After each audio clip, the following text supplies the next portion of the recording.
आप सबका स्वागत है बैंक साथी यूट्यूब चैनल पर। आज जो हम कवर करेंगे वीकली करंट अफेयर्स कवर करेंगे थर्ड वीक ऑफ मार्च का। और ये जो वीकली करंट अफेयर्स रहने वाला है ये आपको 16 तारीख से लेके 22 तारीख तक जो भी करंट अफेयर्स है वो सारा का सारा कंपाइलेशन एक साथ ही मिलने वाला है।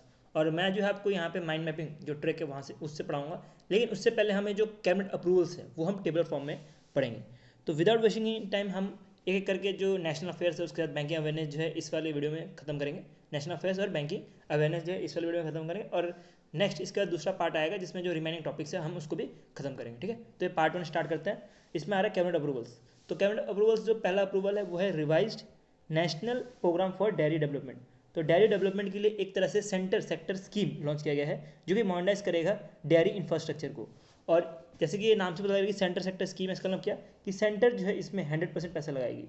जो भी ये स्कीम है revise national programme for dairy development, इस स्कीम के अंतर्गत सेंटर का जो है 100% जो है पैसा लगने वाला है। इसमें स्टेट गवर्नमेंट नहीं पैसा लगाएगी, ना ही कोई यूटी पैसा लगाने वाले। ठीक है, तो दो तीन तरह की स्कीम्स होते हैं। ठीक है, ये याद रखना। एक होता है सेंटर सेक्टर स्कीम, एक होता है स्टेट सेक्टर स्कीम जिसमें 100% जो है स्टेट का रहता है, और तीसरा होता है सेंटर स्पॉन्सर्ड सेक्टर स्कीम। तो सेंटर स्पॉन्सर्ड सेक्टर स्कीम होता है उसमें कुछ ना कुछ भागीदारी सेंटर की होती है और कुछ ना कुछ भागीदारी स्टेट की होती है। जैसे कि मान लीजिए कि सेंटर की भागीदारी को 60% बोलेगी, 60% जो है सेंटर पैसे लगाएगी, बाकी 40% जो है स्टेट पैसा लगाएगी, कुछ ऐसा रहता है सेंटर स्पॉन्सर सेक्टर स्कीम में। लेकिन ये जैसे कि सेंटर सेक्टर स्कीम है, इसका नाम क्या गया, इसका मतलब हुआ कि 100% जो है यही पैसा लगाने वाली है। ठीक है, तो सेंट्रल गवर्नमेंट ही जो है पूरा का पूरा पैसा स्कीम के अंदर लगाने वाली है। कितना लगाएगी पैसा, बोला जा रहा है ये 1000 करोड़ रुपये जो है अभी इनिशियली जो है पैसा लगाएगी। और टोटल बात करें तो 2790 करोड़ रुपीज़ जो है एज अ जो है इसमें इन्वेस्ट करने वाली इस स्कीम में। ठीक है, और इस स्कीम को जो है 2021-22 से लेकर 2025-26 तक चलाया जा रहा था, और अभी जो है इसका अभी रिवीजन हो रहा है वापस। और बात करेंगे इसके अंतर्गत बोला गया कि 10,000 जो है न्यू कैटल कॉपरेशन सोसाइटी जो है बनाया जाएगा नॉर्थ ईस्ट रीजन में। कहाँ पे, नॉर्थ ईस्ट रीजन में जो है 10,000 न्यू कोऑपरेटिव सोसाइटी बनाया जाएगा, ऐसा कुछ कहना है स्कीम के अंतर्गत। ठीक है, तो स्कीम का मैंने ऑलरेडी बताया कि ये पहले ही चल रहा था, 2021-22 से ये स्टार्ट हो गया था स्कीम। लेकिन अब जो है इसका और कुछ रिवाइज किया गया है। क्या क्या रिवाइज किया गया वो मैं आपको एक पॉइंट बताया कि 10,000 जो है न्यू डेयरी कॉपरेटिव सोसाइटी जो है बनाने की बात करें नॉर्थ ईस्ट में। इसके साथ ही बोला जा रहा है कि formation of 2 milk producing company बनाने की बात की है।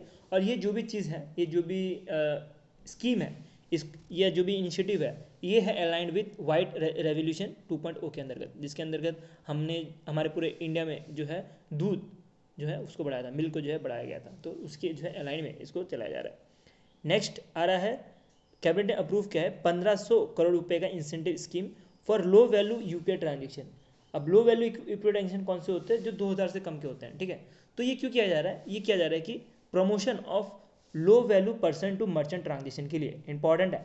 किसके लिए किया जा रहा है, पर्सन टू मर्चेंट, जो भी पर्सन अगर मर्चेंट को पेमेंट कर रहा हो वो भी लो वैल्यू ट्रांजेक्शन, तभी जो है ये इंसेंटिव स्कीम का लाभ के अंतर्गत कौन आएंगे हम उसको देखते हैं। ठीक है, उससे पहले हमें ये देखना पड़ेगा कि कितना जो है बजट सेलेक्ट किया गया और कब से कब तक सेलेक्ट किया गया है। तो ये जो बजट सेलेक्ट किया गया है ये 1500 करोड़ रुपये सेलेक्ट किया गया है फॉर फाइनेंशियल ईयर 2025 से लेकर 2024 से लेकर 2025 तक।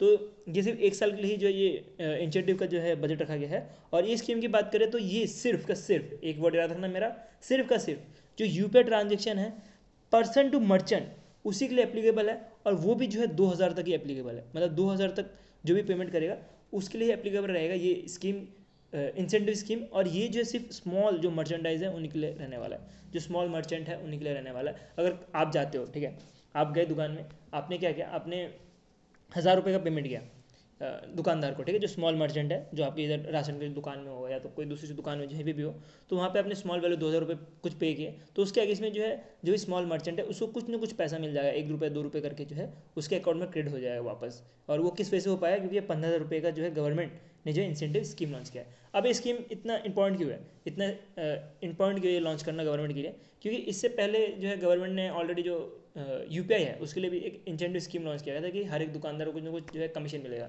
वैसे ही जो है अब स्मॉल वैल्यू के लिए भी लॉन्च किया गया, क्योंकि लोग जो है ना स्मॉल वैल्यू के लिए जो है ज़्यादा यूपीआई नहीं करना चाहते। अब हमारी जनरेशन छोड़ दो यार, हमारी जनरेशन थोड़ी अलग है, क्योंकि हम 1 रुपये हो 2 रुपये हो, मैं तो 1 रुपये 2 रुपये 10 रुपये तक भी हो तभी मैं जो है यूपीआई यूज़ करता हूँ। लेकिन कोई कोई लोग ऐसे भी हैं जो बोलते हैं यार 1-2 रुपये के लिए क्या यूपीआई करना है, तो उस केस में भी उस केस के लिए भी जो है बनाया गया है। उसके साथ ही जो स्मॉल मर्चेंडाइज है वो क्या करते हैं कि अपना यूपीआई पेमेंट ही नहीं रखते हैं। यूपीआई पेमेंट का जो क्यूआर कोड रहा है वो ही नहीं रखते, बोलते हैं यार क्या 10-20 रुपये के लिए क्या यूपीआई लेंगे अपने अकाउंट में, इससे अच्छा कैश ले लेते हैं। तो वो कैश ना ले, उसके कैश ना ले, उसके बदले जो है क्यूआर कोड जो है यूपीआई का यूज़ करे, उसी के लिए जो है ये इनिशिएटिव लिया गया। ठीक है, तो 2 पॉइंट समझ आया होगा आपको कि पहली चीज़ क्यों लॉन्च किया गया कि जो नॉर्मल पर्सन है, जो कस्टमर है, वो जो है कैश ना यूज़ करके जो स्मॉल वैल्यू ट्रांजेक्शन है उसके लिए भी जो है यूपीआई का यूज़ करे। उसके साथ जो मर्चेंडाइज है वो भी जो है अपने दुकान में जो है यूपीआई का जो क्यूआर कोड है ये सब लगाए, तो इसी के लिए जो लॉन्च किया गया है। इसकी बात करें तो ये जो स्कीम है इसको इंप्लीमेंट किया जाएगा 1 अप्रैल 2024 से, जो ऑलरेडी इंप्लीमेंट हो चुका है, और अब जो है इसका डेट 31 मार्च 2025 तक जो इसका डेट खत्म होने वाला है। तो एग्जाम के लिए स्टैंड पॉइंट बन जाता है कि अभी देख सकते हो कि आपका एसबीआई क्लर्क का एग्जाम है, कब है एसबीआई क्लर्क का एग्जाम 10 अप्रैल को है ना, मेंस आपका।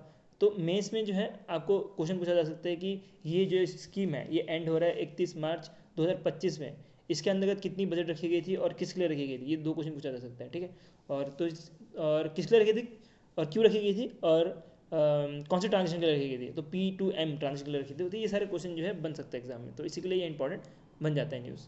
नेक्स्ट चलते हैं, नेक्स्ट आ रहा है रिवाइज राष्ट्रीय गोकुल मिशन। तो गोकुल मिशन से क्या ध्यान आ रहा है, थोड़ा बहुत काव की तरफ ध्यान आ रहा होगा ना, तो ये काव ब्रीडिंग करने के लिए जो एक रिवाइज स्कीम लॉन्च किया गया है।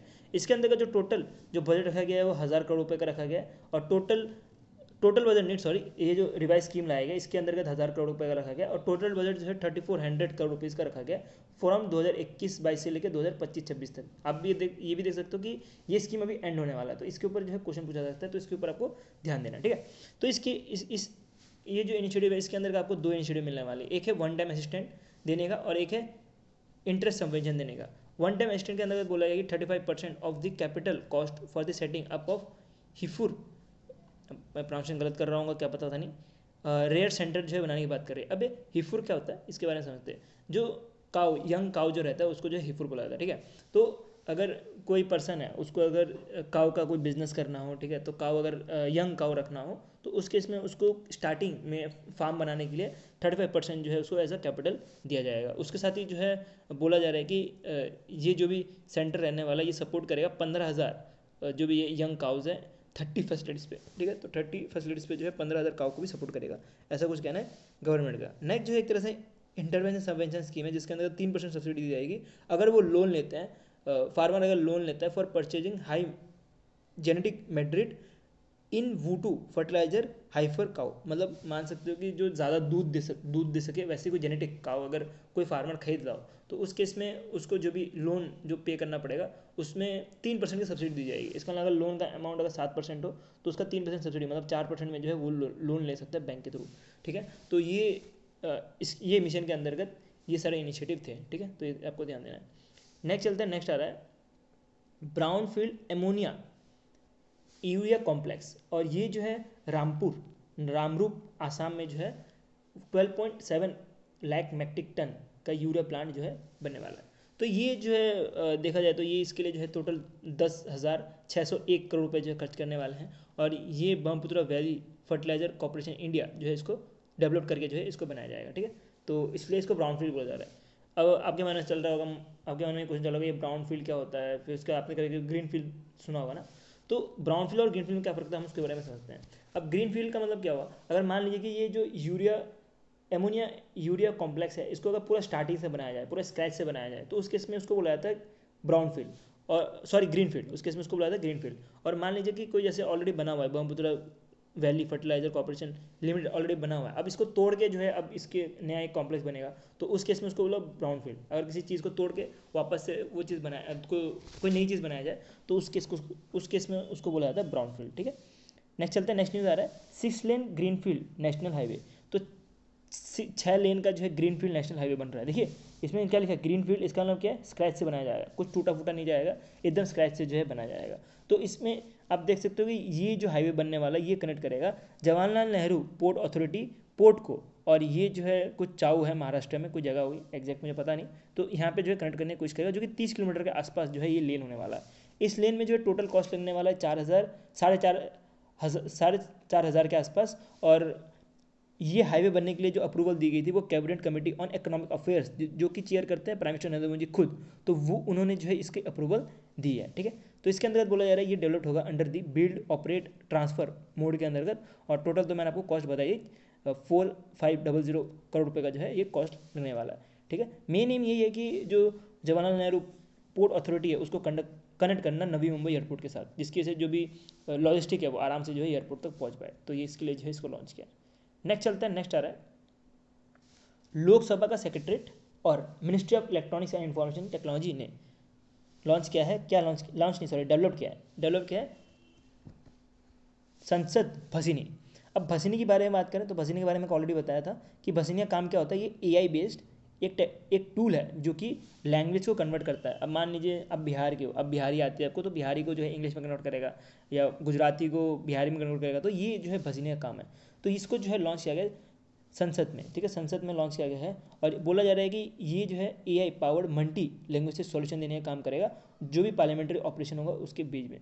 ठीक है, जैसे ऐसे कुछ जो है अभी उत्तर प्रदेश ने भी लॉन्च किया था। ठीक है, उत्तर प्रदेश ने भी ऐसा लॉन्च किया था, उत्तर प्रदेश का जो असेंबली है इन्होंने, कि इनका जो भी लैंग्वेज है, जैसे भोजपुरी हो गया, और भी बुंदेलखंड था, फिर इंग्लिश था, अजवर था, तो वो सारे लैंग्वेज जो भी थे 5 से 6 लैंग्वेज थे, तो वो सब लैंग्वेज को जो है कन्वर्ट करने का काम कर रहे थे उत्तर प्रदेश की जो असेंबली थी वो। वैसे कुछ जो है ये संस्थान भसीनी भी है, जिसके अंतर्गत जो भी पर्सन है, जो भी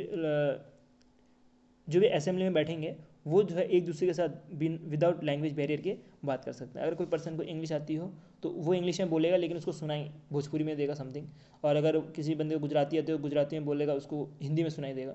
तो ये चीज़ जो है भसीनी की वजह से ही हो पाता है। ठीक है, तो इसके अंतर्गत 4 की इनिशिएटिव्स हैं, हम उसको भी एक एक करके कवर करते हैं। तो क्या क्या इनिशिएटिव्स हैं वो देखते हैं, वो भी एग्जाम के लिए थोड़ा इंपॉर्टेंट बन जाता है। कि एक पहला है एआई बेस्ड ट्रांसलेशन। अब एआई बेस्ड ट्रांसलेशन के अंदर क्या होगा कि कोई भी पार्लियामेंट्री कॉन्टैक्ट हो, तो उसको जो है कंटेंट हो उसको जो है रीजनल लैंग्वेज में कन्वर्ट करेगा। अब कोई पेपर है इंग्लिश में लिखा पड़ा है, तो उसको रीजनल लैंग्वेज में या एआई बेस्ड ट्रांसलेशन कन्वर्ट करने की कोशिश करेगा।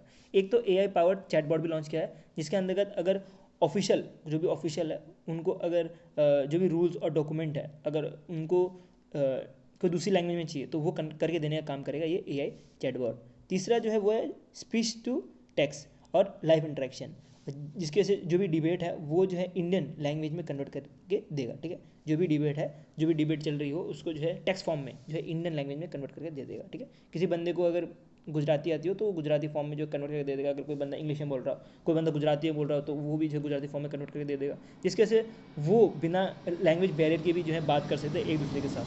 तीसरा जो है वो स्पीच टू स्पीच, जिसके बारे में आपको ऑलरेडी बताया कि एक बंदे ने कुछ बोला तो सीधे जो है लैंग्वेज कन्वर्ट कर जाएगा, और वो किया जाएगा under speech to speech and real time transaction के अंदर। ठीक है, ट्रांसलेशन के अंदर, सॉरी ट्रांसलेशन के अंदर।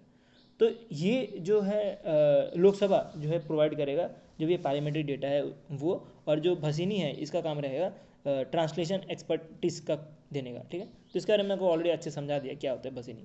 भसीनी का काम है एआई बेस्ड टूल है जो कि लैंग्वेज को कन्वर्ट करने के लिए बनाया गया था बाय द गवर्नमेंट, और ये जो है बहुत जगह पे यूज़ होता है। ठीक है, तो इसको आपने बहुत जगह पे न्यूज़ में देखा भी होगा। नेक्स्ट चलते हैं, नेक्स्ट न्यूज़ में बढ़ते हैं। नेक्स्ट है, क्या आपको डर लग रहा है? नहीं डरिए, क्योंकि आ गया है नीडर जो है लॉन्च किया गया है by ministry of electronics and information technology, और इन्होंने पार्टनर किया है ड्रोन फेडरेशन ऑफ इंडिया के साथ। दोनों मिलकर जो है नीडर लॉन्च किया है। नीडर का फुल फॉर्म क्या रहा? नीडर का फुल फॉर्म हो गया national innovation challenge for drone application and research, जो कि अंडर आता है स्वायान इनिशिएटिव के। ठीक है, स्वायान इनिशिएटिव हम नीचे पढ़ेंगे, अभी हम नीडर के बारे में पढ़ते हैं। ठीक है, तो नीडर क्या है, एक तरह से यूएई बेस्ड आपके पास ड्रोन सिस्टम रहने वाला है। ठीक है, गवर्नमेंट ने ये ड्रोन सिस्टम निकालेगी जिसके अंतर्गत जो भी लोकेशन है, जो भी ह्यूमन रिसोर्स के लिए इसको डेवलप किया जाएगा, और जो भी लोकेशन है उसको जो है ट्रैक किया जाएगा इसके अंतर्गत, नीदर के अंतर्गत। ठीक है, तो ये एक तरह से क्या है, national innovation challenge for drone application and research. ठीक है, तो एक तरह से ये चैलेंज है जो कि फोकस करता है दो चीज़ों में, एक तो है डिजास्टर मैनेजमेंट में और दूसरा है प्रिसाइज एग्रीकल्चर में। तो ये 2 तरह के चैलेंजेस जो है निकाले गए हैं, और जो पहला जो आपको डिजास्टर मैनेजमेंट दिख रहा है इसके अंतर्गत स्काउट या तो डिलीवरी ड्रोन जो है यूज़ किया जा सकता है, और दूसरा जो है उसमें प्रिसाइज एग्रीकल्चर के अंतर्गत स्कैन या तो स्प्रे ड्रोन जो है यूज़ कर सकता है। ये दोनों जो भी इवेंट है या जो भी चैलेंजेस हैं, इसके अंतर्गत 40 लाख रुपए जो है एज अ कैश प्राइज दिया जाएगा। उसके जो भी स्टार्टअप अच्छा काम करेगा उसको जो है सपोर्ट भी दिया जाएगा, ऐसा कुछ कहना है गवर्नमेंट का। अब स्वारान की बात करें, स्वायन स्कीम के इनिशिएटिव की बात करें, तो ये जो है human resource development in unmanned aerial aircraft system, जिसको यूएई बोला जाता है, तो उसके लिए जो है लॉन्च किया गया और इसमें जो है ड्रोन भी इंक्लूड है। इसको जो है जुलाई 2022 में लॉन्च किया गया था, जिसके अंतर्गत टोटल देख सकते हो 42,560 जो है पार्टिसिपेंट पार्ट लिए थे, जिसके अंतर्गत कुछ फॉर्मल्स भी थे और कुछ नॉन फॉर्मल्स प्रोग्राम भी थे। बहुत सारे बड़े बड़े इंस्टीट्यूट्स आए थे, जैसे ISC, IIT, NIT, CDAC, तो बड़े बड़े इंस्टीट्यूट्स भी आए थे इसमें। और मोस्टली इसमें जो ट्रेन करना होता है, कैसे ट्रेन करना होता है कि ड्रोन टेक्नोलॉजी कैसे यूज़ किया रहे, उसी के लिए जो है ये इनिशिएटिव लिया गया था। ठीक है, नेक्स्ट न्यूज़ में बढ़ते हैं। तो नेक्स्ट न्यूज़ आ रहा है निर्मला सीतारमण जी की तरफ से कि निर्मला सीतारमण जी ने जो है क्या लॉन्च किया, एक तरह का मोबाइल एप्लीकेशन लॉन्च किया फॉर प्रधानमंत्री इंटर्नशिप स्कीम न्यू दिल्ली में, जो भी इंटर्नशिप अपॉर्चुनिटी है फॉर यंग, उसको सिंप्लीफाई करने का काम करेगा। अब कोई बंदे को अगर इंटर्नशिप करना हो तो वो मोबाइल एप्लीकेशन यूज़ करके इंटर्नशिप के बारे में समझ सकता है, और ये सारे के सारे इंटर्नशिप जो है प्रधानमंत्री इंटर्नशिप स्कीम के अंतर्गत आनी चाहिए, तभी जो है कर सकते हैं। तो अब पहले तो हम प्रधानमंत्री इंटर्नशिप स्कीम के बारे में पढ़ लेते हैं, फिर वापस से ऊपर आएंगे क्योंकि हमें एक और न्यूज़ कवर करना है। ठीक है, इधर तो प्रधानमंत्री इंटर्नशिप स्कीम की बात करें तो इसको जो है बजट 2024-25 में लॉन्च किया गया था, और जिसके अंतर्गत बोला गया था कि 1 करोड़ यूथ को जो है इंटर्नशिप दी जाएगी। अब इंटर्नशिप दी क्यों जाती है कि जो कॉलेज में हम पढ़ते हैं और जो हमें स्किल की नीड होती है जॉब में, वो दोनों के बीच में जो है गैप रहता है, तो वो गैप जो है फिल करता है इंटर्नशिप, क्योंकि इंटर्नशिप जो है एक तरह से आपको जॉब जैसी जो है इन्वायरमेंट प्रोवाइड करता है। तो इसके अंतर्गत बोला जा रहा था कि 1 करोड़ जो है यूथ को जो है ये इंटर्नशिप दी जाएगी, और इसमें जो है टॉप 500 कंपनीज़ को ओवर द 5 ईयर दिया जाएगा। ठीक है, जो टॉप 500 कंपनीज़ है उनके अंदर जो है ये इंटर्नशिप दी जाएगी, और ये जैसे मैं आपको ऑलरेडी बताया जो स्किल गैप है वो ब्रिज करने का हेल्प करेगा। ठीक है, अब पहले राउंड की बात करें तो पहला राउंड जो है अक्टूबर से लेकर दिसंबर 2024 तक चला था, जिसके अंतर्गत बोला जा रहा है कि 1.27 लाख जो है अपॉर्चुनिटी जो है दी पोस्ट की गई थी बाई 280 कंपनीज़ के द्वारा। और बाकी राउंड 2 में आप देख सकते हो कि जनवरी से लेकर अब तक जो है ऑन गोइंग में, जिसमें 1.1 लाख जो है अपॉर्चुनिटी जो है पोस्ट की गई है 327 जो है कंपनीज़ के द्वारा। ठीक है, तो ये अभी मार्च 2025 तक जो है इसकी एप्लीकेशन भी ओपन है। इंपॉर्टेंट क्या है एग्जाम पॉइंट ऑफ व्यू से कि इसमें जो टारगेटेड ग्रुप कौन कौन से है स्कीम के अंतर्गत, इसमें आपको मिलेगा कि अगर आपकी एज 21 से 24 साल के बीच में है तब जो है आप इस स्कीम के अंतर्गत आ सकते हो, और इसके साथ एक कंडीशन रखिए कि आप जो है एम्प्लॉयड नहीं होने चाहिए और इवन फुल टाइम एजुकेशन नहीं होना चाहिए। ऐसा नहीं है कि आप पहले पढ़ रहे हो कॉलेज में और आप चले गए इंटर्नशिप करने, तो वो नहीं होना चाहिए। तो ऐसा कुछ कहना है गवर्नमेंट का।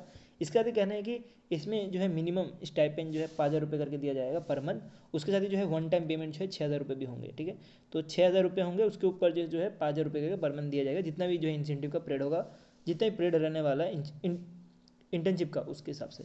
बाकी इसमें कॉर्पोरेट कंट्रीब्यूशन की बात करें तो कंपनी बोल रही है कि कंपनी जो है 10% ऑफ द कॉस्ट जो है वो कवर करेगी under the CSR, corporate social responsibility fund के अंतर्गत। ठीक है, अब हमने ये पूरा का पूरा ये जो भी स्कीम है इसके बारे में पढ़ लिया, इंटर्नशिप स्कीम। अब पढ़ते हैं एक और न्यूज़ जो कि निर्मला सीतारमण जी ने ही लॉन्च किया है, या तो मैं बोलूँ इनॉग्रेट किया है।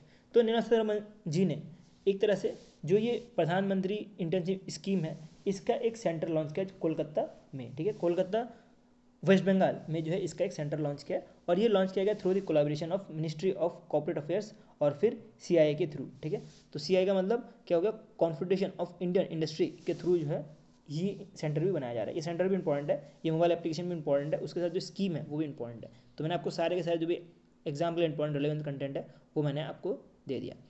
एक चीज़ मैं आपको बताना चाहूँगा कि आप सोच रहे होंगे कि सर ऐसे क्यों पढ़ा रहे हैं, ये ऐसा PDF फॉर्म में क्यों पढ़ा रहे हैं, बाकी टीचर्स तो स्लाइड में पढ़ाते हैं। पहली चीज़, मेरे पास अभी इतने रिसोर्सेस नहीं है कि मैं आपको PDF भी प्रोवाइड करूँ और फिर मैं आपको मतलब जो लैंडस्लाइड है उसमें भी कंटेंट दे पाऊँ। ठीक है, अभी थोड़े टाइम के लिए मैनेज कर लो। ठीक है, हम जितना ग्रो करेंगे मैं आपको फिर ट्राई करूँगा कि इसको जो है लैंडस्केप में भी दे दूँ, और अगर कुछ प्रॉब्लम होती है कि मे से पढ़ने प्रॉब्लम हो रही है या तो डिफ़िकल्टी हो रही है पढ़ने में, तो मुझे बता देना। ठीक है, मैं ट्राई करूँगा जितना कर सकता हूँ उतना जल्दी मैं जो है लैंडस्केप में ला सकता हूँ। अगर आपको कोई प्रॉब्लम नहीं है तो कम से कम लिख देना सर ठीक है कोई प्रॉब्लम नहीं है। ठीक है, चलो स्टार्ट करते हैं। अब नेक्स्ट जो आ रहा है वो इंडियन रेलवे तरफ से आ रहा है कि इंडियन रेलवे ने पार्टनर किया है मिशन अमृत सरोवर के साथ, और ये दोनों पार्टनर करके क्या करने वाला है, ये जो है जो वाटर स्कैरसिटी है उसको जो है टैकल करने का काम करेंगे। अब वाटर स्कैरसिटी का मतलब क्या हुआ कि वाटर की जो डिमांड है उतना जो है सप्लाई जब नहीं हो पाता तो उस केस में बोला जाता है water scarcity. In simple language पानी की कमी। तो पानी की कमी जो है होने की वजह से जो है एक तरह से इंडियन रेलवे ने बोला है हम जो भी ये रेल लाइन्स है ये देख सकते हो फोटो, ये AI बेस इमेज है, एक मिनट थोड़ा सा साइड कर ले। तो ये AI बेस इमेज है, देख सकते हो कि जो भी रेल लाइन्स है, जो भी रेलवे ट्रैक है, वहाँ पे जो है ऐसा एक पानी का पूल बनाया जाएगा, ठीक है, जिसकी वजह से जो पानी की कमी हो रही है गाँव में, अगर पानी की किसी को कमी हो रही है या जितनी पानी की नीड है उतनी नहीं हो रही है, तो वो सब जो है इस पोर्ट के थ्रू हो पाए, ठीक है। तो अब अमृत महोत्सव के बारे में भी हम थोड़ा बहुत कुछ पढ़ लेते हैं, क्या होता है अमृत महोत्सव, मिशन अमृत महोत्सव क्या रहता है उसके बारे में थोड़ा पढ़ लेते हैं। तो मिशन अमृत महोत्सव की बात करें तो उसको अप्रैल 2022 में लॉन्च किया था, जिसके अंदर बोला जा रहा था कि 75 वाटर बॉडीज़ पर डिस्ट्रिक्ट में जो है ऐसा बनाया जाएगा पॉन्ड, ठीक है। तो 50,000 पॉन्ड का टारगेट था, और ये जो है अंडर अमृत सरोवर के अंतर्गत ये आया गया था। अब इंडियन रेलवे जो है अकेला तो ये सब इतना बड़ा काम नहीं कर सकता, ठीक है, तो इसी की वजह से इन्होंने कोऑर्डिनेट किया डिस्ट्रिक्ट अथॉरिटी के साथ, स्टेट के साथ तो पार्टनर करना ही पड़ेगा ना, तभी जो है ये सब हो पाएगा। तो इंडियन रेलवे ने कोऑर्डिनेट किया डिस्ट्रिक्ट अथॉरिटी के साथ, उसके साथ जो मिनिस्ट्री ऑफ रूरल डेवलपमेंट है इनके साथ भी पार्टनर किया, क्योंकि मिनिस्ट्री ऑफ रूरल डेवलपमेंट ये जो मनरेगा ये सब स्कीम चलाएगी, और उस स्कीम के अंतर्गत ही जो है ये लोग आप देख सकते हो ये लोग ऐसे बना पाएंगे। और ये रेलवे लाइन के सामने बनाने के लिए, ऐसा कुछ कंस्ट्रक्शन करने के लिए जो है इंडियन रेलवे का जो है परमिशन लेना पड़ेगा, तभी जो है इंडियन रेलवे जो है पिक्चर में आ रही है, ठीक है। तो आपको समझ आएगा कि तीनों के क्या क्या काम है, ठीक है। और डिस्ट्रिक्ट, एक चीज़ भूल गया मैं, डिस्ट्रिक्ट अथॉरिटी का क्या काम है कि डिस्ट्रिक्ट अथॉरिटी जब परमिशन देगा कि आप जो है यहाँ पे कुछ खोद वोद सकते हो तभी जो है पॉसिबल है, नहीं तो फिर पुलिस भी पकड़ के ले जा सकती है। तो ये सबका जो है इंपॉर्टेंट पॉइंट काम है, तभी जो है साथ में मिलकर ये एक साथ काम कर रहे हैं। नेक्स्ट चलते हैं, नेक्स्ट आ रहा है UIDAI, मतलब unique identification authority of India, जो आधार बनाता है, और इन्होंने पार्टनर किया है सर्वम AI के साथ। सर्वम AI के साथ पार्टनर करके जो है ये इम्प्रूव करने वाले आधार सर्विस को। अब आधार सर्विस को कैसे यूज़ करेंगे, कैसे जो इम्प्रूव करेंगे, वो इम्प्रूव करेंगे by using AI voice interaction के थ्रू, उसके बाद फ्रॉड डिटेक्शन के थ्रू, उसके बाद जो मल्टी लैंग्वेजिंग सपोर्ट है इसके थ्रू। तो अब आपको इस जो भी मैंने आपको बताया ये जो वर्ड है AI वॉइस इंटरेक्शन, ये समझ आ गया होगा कि AI वॉइस के इंटरेक्शन के थ्रू किया जाएगा। नेक्स्ट जो है वो फ्रॉड डिटेक्शन, जो आधार में जो फ्रॉड होता है उसको डिटेक्ट करके किया जाएगा। उसके बाद मल्टी लैंग्वेज सपोर्ट, मतलब अगर वो आपको ऑलरेडी पता ही लग गया होगा कि मल्टी लैंग्वेस्टिक सपोर्ट मतलब एक दूसरे के साथ जो है बात कर पाए, उसके लिए जो है सपोर्ट भी दी जाएगी। और ये दोनों पार्टनर करके कर रहे हैं कौन, सर्वेम AI और UIDAI। आपको UIDAI तो याद ही हो जाएगा क्योंकि आधार की सर्विस देने वाला एक ही जो रेगुलेट करने वाला एक ही ऑर्गेनाइजेशन, लेकिन ये सर्वम AI जो है आपको याद रखना है, एग्जाम के लिए इंपॉर्टेंट ज़्यादा है। तो अब हम इसके बारे में थोड़ा डिटेल में पढ़ लेते हैं, आपको पता लग गया होगा, लेकिन तब भी हम थोड़ा बहुत कुछ डिटेल में पढ़ लेते हैं क्या होता है ये AI वॉइस इंटरेक्शन। तो इसके अंदर बोला जा रहा है कि ये अनेबल करेगा voice based interaction for Aadhaar holder, जो भी आधार होल्डर है वो वॉइस बेस्ड इंटरेक्शन ले सकते हैं।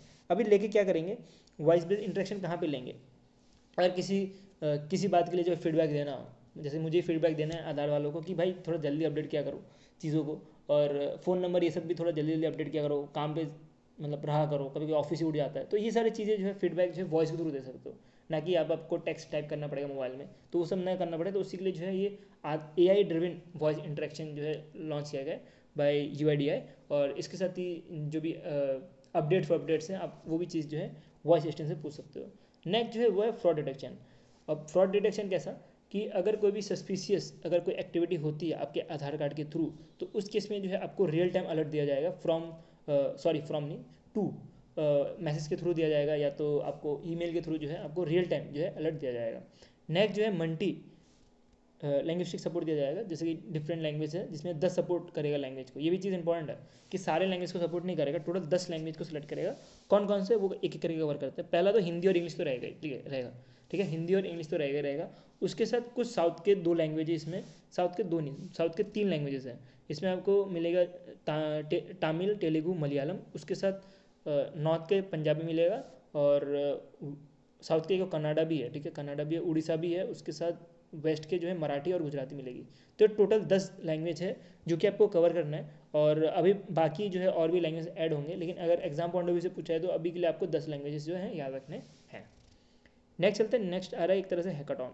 अब हैकाथॉन में क्या होता है, हैकाथॉन में एक चैलेंज दिया जाता है, उस चैलेंज के ऊपर जो है सॉल्यूशन दी जाती है, और उस सॉल्यूशन के ऊपर जो है कुछ ना कुछ प्राइज मनी मिलती है, और जो कि एग्जाम पॉइंट ऑफ व्यू से इंपॉर्टेंट होता है। तो हम एक एक करके जो है पूरा का पूरा जो भी न्यूज़ है हम उसको कवर करते हैं। पहला आ रहा है इंडिया एआई। इंडिया एआई जो है एक तरह से independent business division under the ministry of electronics and information take के अंतर्गत आता है, ठीक है। तो इन्होंने पार्टनर किया है जियोलॉजिकल सर्वे ऑफ इंडिया के साथ, जो कि मिनिस्ट्री ऑफ माइंस है। तो दोनों के दोनों मिलकर जो है लॉन्च कर रहे हैं इंडिया एआई हैकाथॉन 2025, जिसका थीम जो है बहुत इंपॉर्टेंट है एग्जाम पॉइंट ऑफ व्यू से। इसका थीम क्या है? Mineral targeting using artificial intelligent, मतलब मिनरल को टारगेट किया जाएगा आर्टिफिशियल इंटेलिजेंस का यूज़ करते हुए। तो इसके अंतर्गत आपको जो है prize money exam point of view से वो इंपॉर्टेंट है, वो ध्यान देना है, ठीक है। तो इस हैकाथॉन के बारे में हम आगे पढ़ेंगे, पहले तो हम प्राइज मनी पढ़ लेते हैं, क्योंकि एग्जाम में जो जो इंपॉर्टेंट चीज़ है ना आपको इधर ही मिल जाएगा, जैसे कि थीम हो गया, प्राइज मनी हो गया, उसके बाद कौन कौन लॉन्च कर रहा है। तो तीन चीज़ें जो है आपको यहीं पे मिल गई, उसके बाद इसके बारे में हम पढ़ेंगे, ठीक है। तो पहला जो है प्राइस जो है बोला जा रहा है कि 10 लाख रुपये दिए जाएंगे, जो भी ये चैलेंज को जीतेगा उसको 10 लाख रुपये दिए जाएंगे। जो सेकंड प्राइज जीतेगा उसको जो है 7 लाख रुपये दिए जाएंगे। जो थर्ड प्राइज जीतेगा उसको 5 लाख रुपये दिए जाएंगे। और एक तरह से एक स्पेशल प्राइज भी रखा है जो कि ऑल वुमेन टीम्स के लिए रहने वाला है। और इसमें बोला गया है if no women team secure top 3, अगर कोई भी वुमेन टीम टॉप 3 में नहीं आती, मतलब फर्स्ट सेकंड थर्ड प्राइज नहीं मिलता, तभी जो है ये स्पेशल प्राइज जो है 5 लाख रुपए का दिया जाएगा, ठीक है। तो ये पॉइंट इंपॉर्टेंट है, ध्यान देना है आपको इसके ऊपर। अब इस हैकाथॉन के बारे में बात करते हैं, क्या ये हैकाथॉन है। तो इस हैकाथॉन के अंदर बोला जा रहा है कि जो भी मिनरल एक्सप्लोरर रहते हैं वो आइडेंटिफाई किया जाएगा, और वो किया जाएगा अक्रॉस कर्नाटका और आंध्र प्रदेश में, ठीक है। तो ये दो लोकेशन में जो है इसको जो है एनालाइज किया जाएगा कि जो भी क्रिटिकल मिनरल्स हैं, जैसे क्रिटिकल मिनरल्स कौन कौन से, जैसे रेयर अर्थ एलिमेंट हो गया, उसके बाद निकल प्लैटिनम ग्रुप के जो एलिमेंट्स होते हैं वो हो गए, कॉपर हो गया, आयरन हो गया, जिंक हो गया, मैग्नीशियम हो गया, गोल्ड हो गया, ये सब जो है क्रिटिकल मिनरल के अंतर्गत आते हैं। तो इस हैकाथॉन के अंतर्गत जो भी स्टार्टअप है उनको बोला कि आप एआई बेस्ड सिस्टम जो है यूज़ करो, और ये सारे जो है मिनरल जो है हमको ढूंढ के, तो दो लोकेशन में, एक है कर्नाटका और एक है आंध्र प्रदेश, ये दो लोकेशन में ढूंढने के लिए बोला गया है, ठीक है। तो मेन फोकस यही है कि जो एआई और मशीन लर्निंग है वो यूज़ किया जाए, और इसकी वजह से जो है डीप मॉडलिंग, डेटा क्लीनिंग और मिनरल बॉडी डिटेक्शन ये सब हो पाए, ठीक है। तो मिनरल ढूंढना इतना भी ईजी नहीं होता कि भाई हमने गड्ढा खोदा और मिनरल मिल गया, ऐसा नहीं होता, ठीक है। तो मिनरल ढूंढने के लिए बहुत मेहनत लगती है, स्पेशली जो क्रिटिकल मिनरल है ये जो ज़मीन के अंदर खोदे हुए होते हैं, तो इनका ढूंढने के लिए बहुत मतलब इक्विपमेंट चाहिए होता है, और बहुत सारी चीज़ें चाहिए होती हैं, हम इतना डिप नहीं जाएंगे, बहुत सारी चीज़ें चाहिए होती है। तो वो सारी चीज़ें ना हो के अभी एआई आ चुका है, मशीन लर्निंग इतना एडवांस हो चुका है, तो बोला गया कि आप मशीन लर्निंग का यूज़ करो, एआई का यूज़ करो, और एआई मशीन लर्निंग के थ्रू जो है डीप मॉडलिंग जो है वो करनी पड़े, वो करो। फिर डीप क्लीनिंग करनी हो, जो मिट्टी के नीचे जो है सामान है उसकी जो सफाई वफाई है ये सब करनी हो, तो वो सब भी जो है आप एआई के थ्रू ही करो। इवन जो है मिनरल बॉडी डिटेक्शन, कहाँ पे जो मिनरल पाया जाएगा वो सारे डिटेक्शन भी जो है एआई के थ्रू ही करो, ऐसा कुछ कहना है इस हैकाथॉन में। तो इनका टास्क रहने वाला है कि multi parametric geo science data set जो है बनाया जाएगा, और इनका काम रहेगा जो भी मिनरल है, कहाँ कहाँ पे मिनरल है वो जो है एक मैप में जो है नोट करके इस हैकाथॉन में सौंपा जाएगा गवर्नमेंट को। उसके बदले गवर्नमेंट कुछ पैसा देगी और उसका जो है सपोर्ट भी प्रोवाइड करेगी। नेक्स्ट चलता है, नेक्स्ट से बढ़ता है। नेक्स्ट एक स्कीम है जो कि लॉन्च किया जा रहा है गवर्नमेंट ऑफ इंडिया के द्वारा, जिस स्कीम का नाम क्या है, विज्ञान धारा स्कीम। जैसे नाम से पता लग रहा है विज्ञान धारा, मतलब साइंस एंड टेक की बात चल रही है कि साइंस एंड टेक की कोई एक स्कीम होगी। तो ये जो है स्कीम बूस्ट करेगा science, research, innovation and technology को। इसके अंतर्गत बोला जा रहा है कि पुराने 3 स्कीम थे जिसको मर्ज किया जा रहा है। पुराने 3 स्कीम किसके अंतर्गत, department of science and tech के अंतर्गत 3 स्कीम्स थे, और department of science and tech की बात करें ये भी जो है ministry of science and tech के अंतर्गत आती है। तो टोटल 3 स्कीम कौन कौन से थे हम उसको भी एक एक कवर कर लेते हैं, एग्जाम पॉइंट जो इंपॉर्टेंट है। तो 3 स्कीम्स थी, वो थी science and technology institute and human capital building, उसके बाद R&D था, उसके बाद innovation, technology development and deployment. तो ये तीनों के तीनों स्कीम को से एक ही स्कीम बना दिया गया। वो स्कीम का नाम क्या है, विज्ञान धारा स्कीम। तो विज्ञान धारा स्कीम के अंतर्गत बोला जा रहा है कुछ 10,579 करोड़ रुपए दिए जाएंगे, और ये दिए जाएंगे 15 फाइनेंशियल ईयर पीरियड में, मतलब कि 2021-22 से लेकर 2025-26 तक, ठीक है। तो 15 फाइनेंशियल कमीशन पीरियड में जो है 10,579 करोड़ रुपए जो है सौंपे जाएंगे। और बोला जा रहा है कि एडिशनल एलोकेशन भी हो सकता है 4.1 times of the increase from 330.75 crore rupees, ठीक है। तो जो पहले जो इतना दे रहे थे उससे जो है कुछ अभी 4 गुना जो है ज़्यादा भी दिया जा रहा है। इसमें एंड पॉइंट क्या है कि इसका इम्प्लीमेंटेशन कौन करने वाला है। अगर नेशनल की बात करें तो ये ये जो है सेंटर सेक्टर स्कीम के अंतर्गत आता है। और जैसे मैं आपको ऑलरेडी बताया कि सेंटर सेक्टर स्कीम का मतलब ये जो है 100% जो है कवर करेगा। और इसकी इम्प्लीमेंटेशन जो है मिनिस्ट्री ऑफ साइंस ही टेक ही कवर करने वाली है। और ministry of science and tech में भी जो department of science and tech है वो इसको इम्प्लीमेंट करेगी। ठीक है, तो आप देख सकते हो कि 2024-25 में जो है पैसा जो इन्वेस्ट किया गया था, बजट जो रखी गई थी वो देख सकते हो आपको 330 करोड़ रुपये रखी गई थी। और अब जो है रखी गई है 1425 करोड़ रुपये, जो कि 4.31 टाइम जो है ज़्यादा है, ऐसा कुछ कहना है गवर्नमेंट का। ठीक है, तो बहुत ज़्यादा जो है इन्वेस्टमेंट हो रही है हमारे R&D में भी, जिसके से हम हमारी जो इंडिया की जो R&D है वो भी अच्छी खासी हो पाए। ठीक है, नेक्स्ट चलते हैं, नेक्स्ट स्लाइड में बढ़ते हैं। तो नेक्स्ट स्लाइड आ रहा है डिपार्टमेंट ऑफ पोस्ट की तरफ से, जो कि मिनिस्ट्री ऑफ कम्युनिकेशन के अंतर्गत आता है। और दूसरा आ रहा है foundation for science innovation and development के थ्रू, जो कि one of the premium institute जिसको इंडियन इंस्टीट्यूट ऑफ साइंस बोला जाता है, जो बेंगलुरु बेस्ड है, इनकी तरफ से ही एक मान सकते हो कि एक क्या है, एक लैब है वैसे टाइप। ठीक है, तो ये दोनों पार्टनर करके, मतलब डिपार्टमेंट ऑफ पोस्ट और foundation for science innovation and development, दोनों पार्टनर करके डेवलप करने जा रहे हैं digital address, digital public infrastructure. और इस ये जो है हेल्प करेगा एड्रेसिंग सिस्टम को सिक्योर करने के लिए, जिसके अंतर्गत बोला जा रहा है कि हर एक लोकेशन को जो है डिजिटलाइज किया जाएगा, मतलब हर एक एड्रेस को जो है डिजिटलाइज किया जाएगा इसके अंतर्गत। ठीक है, तो कैसे डिजिटलाइज किया जाएगा, तो इसको डिजिटलाइज किया जाएगा, इसको एड्रेस कोड देंगे। ठीक है, जैसे कि आपके इधर पिन कोड दिया जाता है। ठीक है, आप जहाँ रहते हो उधर पिन कोड होगा, और ऐसे मैं भी जहाँ रहता हूँ वहाँ पे पिन कोड होगा। तो वैसे ही जो है इसमें डिजिटल एड्रेस कोड दिया जाएगा, जो कि क्रिएट करेगा एक तरह से जियो कोडेड सिस्टम के थ्रू। ठीक है, तो जियो कोडेड के सिस्टम के थ्रू आपको पता ही होगा कि हमारे इधर नॉर्थ साउथ के हिसाब से जो कोड बनता है, ठीक है, जियो कोड बनता है, तो वैसे जो है कोड दिया जाएगा लोकेशंस को।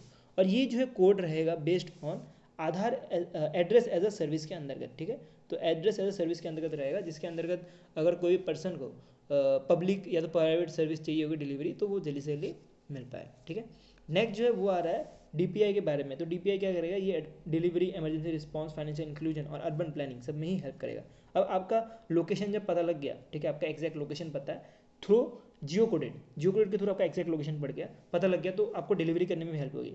अब मान लीजिए आपके इधर डिलीवरी होती होगी, तो आप बोलते रहते हैं सर भैया इधर आ जाओ, भैया इधर आ जाओ। आपने मान लीजिए कि जोमेटो से खाना मंगाया, तो उसके बाद बंदे को बोलते रहना पड़ता था, बोलते रहना पड़ता है भैया यार इस साइड आ जाओ यार, आप कहाँ गेट के उधर रुके पड़ो। तो ये सब चीज़ें बोलनी पड़ती है। लेकिन अब जियो कोड होने की वजह से आपका जो एड्रेस है वो एग्जैक्ट एड्रेस पता लगेगा, तो वो जोमेटो वाला भी आपके घर में सीधे ही डिलीवरी दे पाएगा।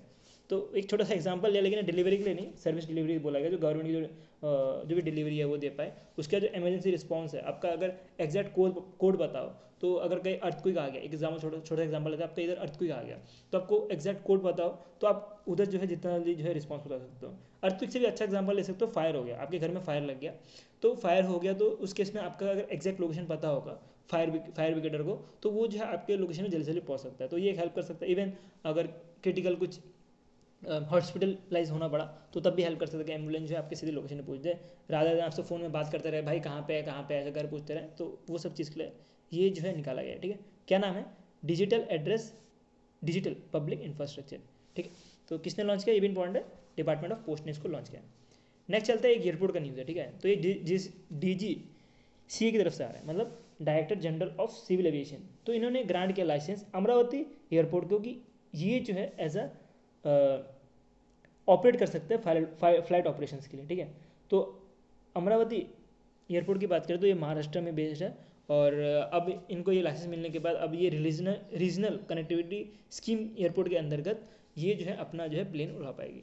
और अमरावती एयरपोर्ट की बात करें तो थर्ड कमर्शियल एयरपोर्ट है महाराष्ट्र के अंतर्गत। ठीक है, तो महाराष्ट्र के अंतर्गत थर्ड एयरपोर्ट है, और बाकी जो है ये बाबा साहब अम्बेडकर एयरपोर्ट देख सकते हो, और बाकी सिद्धि एयरपोर्ट जो है ये आपको मिलने वाली है। नेक्स्ट चलते हैं, नेक्स्ट आ रहा है मिनिस्ट्री ऑफ आयुष की तरफ से जो राष्ट्रीय आयुर्वेद विद्यापीठ है, तो इन्होंने जो है होस्ट किया है 28 कॉन्वोकेशन एंड क्या लिखा है यार,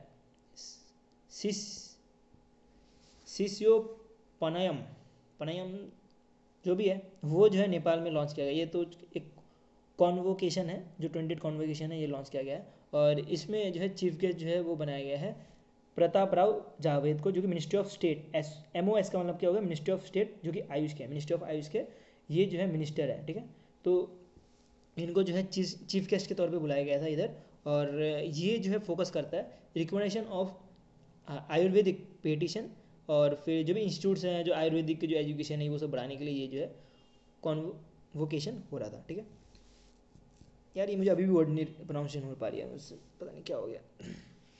ठीक है, इसको मैनेज कर लेना, वैसे मेरी प्रोनाउंसिएशन बहुत ख़राब है। और इसके अंतर्गत बोला जा रहा है कुछ 13 अवार्ड जो दिए जाएंगे, और बाकी जो है लाइफ टाइम अवार्ड जो है कुछ ये 4 लोग को दिए गए हैं, ठीक है। अब पढ़ते हैं हम फर्स्ट इन न्यूज़। अब जितने फर्स्ट इन न्यूज़ हैं हम उसको ख़त्म करते हैं। तो फर्स्ट इन न्यूज़ की बात करें तो इंदौर म्यूनिसिपल कॉर्पोरेशन, जो कि इंदौर सिटी है और मध्य प्रदेश बेस्ड इंदौर सिटी, वो जो है फर्स्ट सिटी बन चुकी है जो कि ग्रीन वेस्ट प्रोसेसिंग प्लांट जो है बनाई है। अब ग्रीन वेस्ट प्रोसेसिंग प्लांट है क्या, इसके अंतर्गत आप कोई भी पेड़ है, पेड़ जो कटा हुआ पेड़ हो या जो भी ग्रीन वेस्ट है वो लेके जाओगे तो उसके बदले में आपको कुछ ना कुछ जो है पैसा देगी, ठीक है। उसके बदले कुछ ना कुछ पैसा देगी और उसके बदले आपको वो जो है सामान जो है वैल्यूबल गुड में बदला जाएगा। और ये वैल्यूबल गुड में कैसे बदला जाएगा आप इस इमेज से देख सकते हो, ठीक है। तो आप देख सकते हो कि बहुत सारे प्लांट जो है बहुत सारे प्लांट्स हैं। उसके बाद जो है इसको कुछ ऐसा मशीन में जो है यूज़ किया गया है, और उसके बाद जो है इसको बाद में फिर इसको यूज़ किया जा रहा है वैल्यूबल वेस्ट में, ठीक है। तो इसका यही काम रहने वाला है। ये जो India first green waste processing plant है, ये ग्रीन वेस्ट में बदलने का हेल्प करेगा। तो ये किया जा रहा है अंडर द स्वच्छ भारत मिशन अर्बन के अंतर्गत, और इसको जो है पीपी मॉडल के थ्रू किया जाएगा। पीपी मॉडल मतलब क्या, पब्लिक प्राइवेट पार्टनरशिप मॉडल के अंतर्गत किया जाएगा। और ये जो है प्लांट जो है बनने वाला है, ये बनने वाला है इंदौर लोकेशन में। वो तो मैंने आपको ऑलरेडी बता ही दिया, इंदौर में भी कहाँ, हप्सी में जो है ये बनेगा। टोटल जो है ये 55,000 स्क्वायर किलोमीटर का प्लॉट होने वाला है। और जो भी इलेक्ट्रिसिटी बिल है, ये सब इलेक्ट्रिसिटी बिल है, शेड हो गए, फिर वाटर फैसिलिटी हो गई, फिर प्लांट की ऑपरेशन होगी, ये सब जो है एक प्राइवेट ऑर्गेनाइजेशन है वो जो है हैंडल कर रहा है।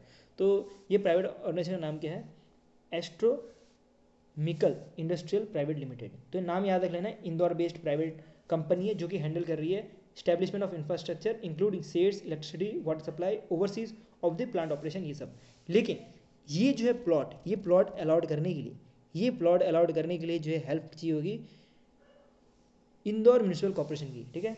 कि ये प्लॉट जो है मिल जाए उसके लिए, क्योंकि ये बहुत बड़ा प्लॉट है, 50,000 स्क्वायर फीट बहुत बड़ा प्लॉट होता है। तो इसके लिए जो है इंदौर म्यूनिसिपल कॉर्पोरेशन जो है ये प्लॉट प्रोवाइड करेगी। इसके साथ जो भी ग्रीन वेस्ट कलेक्शन है ये भी मैनेज करने का काम करेगी। तो इसके अंतर्गत बोला जा रहा है ये जो ग्रीन वेस्ट जो भी है कलेक्शन मैनेज करते समय जो है इनको जो है 3,000 पर टन जो है प्रॉफिट भी होने वाला है, मतलब पैसे भी कमाएगी। ये ऐसा नहीं है कि सिर्फ वेस्ट को जो है ठिकाने लगाएगी सही चीज़ के लिए, मैं सही वर्ड यूज़ कर रहा हूँ, ठिकाने लगाएगी। थोड़ा अजीब लग रहा होगा आपको वर्ड, बट ठिकाने लगाने के काम है। जो ग्रीन वेस्ट है उसको ठिकाने लगा के जो है वैल्यूबल प्रोडक्ट बनाएगी, और उसके ऊपर से भी जो है 3,000 जो है पर टन के हिसाब से जो है पैसे भी कमाएगी। मतलब पैसे ही पैसा, प्रॉफिट ही प्रॉफिट। तो जो इंदौर म्यूनिसिपल कॉर्पोरेशन है इनको पैसा ही पैसा मिलेगा। और बोला जा रहा है कि इनको एज अ लॉयल्टी फ़ी भी दी जाएगी फॉर सप्लाई वुड और ब्रांचेस, जो भी ब्रांचेस और सप्लाई वुड करेंगे उनको जो है एज अ लॉयल्टी फ़ी भी ये जो है अर्न करेंगे, ठीक है। नेक्स्ट चलते हैं, नेक्स्ट फर्स्ट इन न्यूज़ को पढ़े तो यार है Bangalore water supply and sewerage board. तो इन्होंने जो है इंडिया की पहली वाटर बोर्ड बन चुकी है जिनको सर्टिफिकेट फ्रॉम BIS के थ्रू मिला है, मतलब ब्यूरो ऑफ इंडियन स्टैंडर्ड के थ्रू मिला है। और ब्यूरो ऑफ इंडियन स्टैंडर्ड जो है अंडर आता है ministry of consumer and public distribution के अंतर्गत। तो इनको क्यों ये सर्टिफिकेट दिया गया है कि इन्होंने जो है पाइपलाइन मैनेजमेंट में बहुत अच्छा काम किया है। किसने किया, बेंगलोर ने काम किया, ठीक है। तो आप देख सकते हो कि ये पाइपलाइन मैनेजमेंट में कितना अच्छा काम किया है, जिसकी वजह से जो है इनको ये अवार्ड मिला गया है। और ये सर्टिफिकेट मिला गया। सर्टिफिकेट कहाँ से मिला, BIS से मिला है। तो ये सर्टिफिकेट कब से कब तक वैलिड रहेगा, ये जो है 3 साल के लिए वैलिड रहने वाला है, May 6, 2025 से लेकर May 5, 2028 तक, ठीक है। तो ये 3 साल के लिए वैलिड रहेगा। और बोला जा रहा है कि ये जो भी सिस्टम, जो भी पाइपलाइन बनाया गया है, इसमें जो है टाइम टू टाइम जो है ऑडिट भी होती रहेगी कि ये जो है सही से काम कर पा रहा है कि नहीं। पहला जो है ऑडिट दिसंबर 2025 में होगा, दूसरा जो है ऑडिट सितंबर 2026, तीसरा जो ऑडिट होगा नवंबर 2027 में इसकी ऑडिट होने वाली है। ये जो है जो इंटरनेशनल स्टैंडर्ड वाटर क्वालिटी है उसको जो है फॉलो करता है, और सस्टेनेबल ड्रिंकिंग वाटर इन्हें काम करता है बेंगलोर को, ठीक है। मोस्टली बेंगलोर को ये दिया जाता है। नेक्स्ट चलते हैं, नेक्स्ट आ रहा है डायनेमिक प्राइवेट लिमिटेड, एक तरह की EV स्टार्टअप है जिन्होंने लॉन्च किया वीर। वो पिक्चर वाला वीर नहीं जो हीरो है, वो वीर नहीं है, ये वीर जो है एक तरह से क्या है, ये आप देख सकते हो ये कार है, ठीक है। तो ये क्या है, ऑल ट्रेन व्हीकल है जो कि रिसीव किया है आईडेक्स रिकॉग्निशन। और ये देख सकते हो ये ईवी गाड़ी है जो कि मिलिट्री टेस्टिंग के लिए अंडरगो हुई थी, और ये जो है कोई भी पहाड़ में चढ़ने के लिए कैपेबल है, ठीक है। तो इतना इतना ज़्यादा इंपॉर्टेंट इसलिए क्योंकि ये पहली ईवी ऐसी बनी है वर्ल्ड में जिन्होंने ये लाइसेंस मिला है, ठीक है। तो इसकी बात करें तो ये जो है टैक्टिकल डिफेंस यूज़ के लिए यूज़ किया जा सकता है, पेट्रोलिंग करने के लिए, ठीक है। इसका आपको एक और चीज़ ध्यान देनी है कि इनकी जो होली सब्सिडी कंपनी है अतिमा कॉर्पोरेशन प्राइवेट लिमिटेड, इनको जो है ये आईडेक्स का अवार्ड मिला है, ठीक है। तो इनको नहीं, जो डायनेमिक्स प्राइवेट लिमिटेड है इनके अंदर का जो अतिमा कॉर्पोरेट लिमिटेड है इनको जो है आईडेक्स का अवार्ड मिला है। आईडेक्स का मतलब क्या हुआ, innovation for defence excellence award, और ये दिया जाता है for contribution to enhancing India sovereignty through edge cutting defence technology के थ्रू। तो ये स्टार्टअप आपको ध्यान देना है कि इंडिया का डिफेंस टेक्नोलॉजी में अच्छा काम करने के लिए जो है ये अवार्ड दिया जा रहा है। अब ये गाड़ी की बात करें तो ये गाड़ी की जो टॉप स्पीड आपको 160 किलोमीटर मिलेगी, टोटल रेंज जो है 500 किलोमीटर की मिलने वाली है। अगर ईवी की बात करें, ईवी मुझे बाकी कार की तो नहीं पता, अभी ओला का एक बाइक लॉन्च किया गया है रोस्टर एक्स करके, तो उसकी अगर रेंज होगी ना तो उसकी रेंज कुछ 514 किलोमीटर के आसपास है, 514 या 520 के आसपास ऐसा आईडीसी रेंज बताई जा रही है। तो वैसे ही जो है इसका भी रेंज आपको अच्छा खासा मिलने वाला है, 500 किलोमीटर तक मिलने वाला है एक चार्ज में, जिसके अंदर बोला जा रहा है कुछ 690 किलो जो है पेलोड उठा सकता है, और टॉर्क भी 620 न्यूटन मीटर है। तो ये टॉर्क वो कितना इंपॉर्टेंट है नहीं, बस टॉप स्पीड और रेंज जो है थोड़ा बहुत याद रख लो, रख पाते हो तो, और नहीं रख पाते हो तब भी ठीक है, नहीं पूछा जाएगा एग्जाम में, बहुत कम चांस है कि यहाँ से क्वेश्चन पूछा जाए भी। नेक्स्ट चलते हैं innovation for defence excellence award. इसको जो इंट्रोड्यूस किया गया था by government of India in 2021, जिसके अंदर जो बजट रखे गए थे वो 498.78 करोड़ रुपये रखा गया था फॉर 5 ईयर्स, ठीक है, 2021-22 से लेकर 2025-26 तक। और बाकी तो मैंने आपको बताई देगी, डिफेंस की जो है इनोवेशन जो अच्छा काम करता है उनको जो है ये अवार्ड दिया जाता है। नेक्स्ट चलता है, नेक्स्ट फर्स्ट न्यूज़ में बढ़े तो ये आ रहा है यूनियन मिनिस्टर JK रेड्डी जो कि ministry of mines and coal के हैं, इन्होंने लॉन्च किया है first ever auction of explorer licence के लिए लॉन्च किया गया है। ये क्या है, अभी मैंने आपको क्रिटिकल मिनरल के बारे में बताया ना, क्रिटिकल मिनरल जैसे कि अर्थ रेयर अर्थ एलिमेंट, उसका जिंक, डायमंड, कॉपर, फिर प्लेटिनम ग्रुप मिनरल, तो ये सारे जो है क्या है, ये सारे क्रिटिकल मिनरल है। तो ये सारे क्रिटिकल मिनरल ना बहुत ज़्यादा अर्थ के अंदर छुपे रहते हैं, और कहाँ छुपे रहते हैं ये भी नहीं पता लगता, लेकिन ये इंपॉर्टेंट बहुत ज़्यादा होता है। तो ये ढूंढने के लिए जो है अब प्राइवेट एंटिटीज़ को भी अलाउ कर दिया गया है, जिसके अंतर्गत जैसे कोई लोकेशन है जहाँ पे मिनरल मिल सकते हैं, तो वहाँ पे जो है ऑक्शन करेंगे प्राइवेट की, हमें हम जो है 10 रुपये देंगे, एग्जांपल ले रहा हूँ, 10 करोड़ रुपये देंगे, 20 करोड़ रुपये देंगे, ऐसे करके। तो जिसने ज़्यादा ऑक्शन लगाया तो उसको जो है उधर माइनिंग करने का या तो उधर जो है मिनरल ढूंढने का जो है चांस दिया जाएगा, ठीक है। तो इसके अंतर्गत बोला जा रहा है कुछ टोटल एक्सप्लोसिव ब्लॉक रहने वाले हैं, मतलब टोटल जगह ऐसी रहेगी जहाँ पे क्रिटिकल मिनरल मिलेंगे, और ये जो है गोवा में रहने वाला है सारे के सारे लोकेशन, ये पॉइंट इंपॉर्टेंट है। नेक्स्ट चलते हैं, नेक्स्ट आप देख सकते हो धुआं ही धुआं हो गया। तो धुआं ही धुआं क्यों हो गया, क्योंकि नॉर्थ इंडिया का पहला न्यूक्लियर पावर प्लांट बनाया गया जिसका नाम है गोरखपुर न्यूक्लियर पावर प्लांट। इसको जो है गोरखपुर हरियाणा में जो है लॉन्च किया गया है, सेटअप किया गया है, और इसके बारे में जो है अनाउंसमेंट की गई थी जितेंद्र सिंह के द्वारा, जो कि ministry for development and north east के हैं, ठीक है, ministry of development of north east के हैं।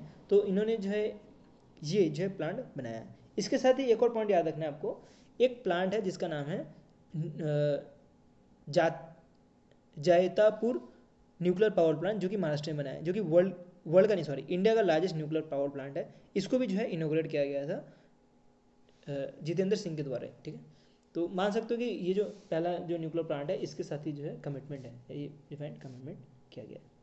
नेक्स्ट अदर सिंह न्यूज़ में बढ़े तो ये आ रहा है national achiever of India new Delhi ने सेलिब्रेट किया है 135 ईयर का फाउंडेशन डे, और ये जो है ऑर्गेनाइज करा रही है इंडियन एक मिनट हो जाओ हेरिटेज थ्रू आर्किटेक्चर पानी पी लेता हूँ यार, एक मिनट हो जाओ।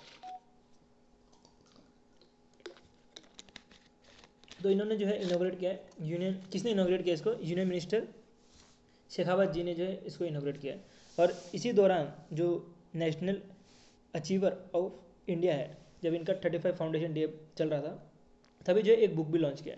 इस बुक का नाम है थंब प्रिंट और चंपारण इंडिगो प्रेजेंट और स्पीक टू गांधी वॉल्यूम 3। तो मान सकते हो कि जो हिस्ट्री की तरह कुछ एक बुक लॉन्च किया गया है, और ये जो है mostly Indian Indus valley civilisation से ही जो है ये चलते हुए आ रहा है, ठीक है। ये बहुत पुराना जो है मान सकते हो कि एक ऑर्गेनाइजेशन है जो कि बहुत टाइम से चल रहा है, आज़ादी से पहले से ही।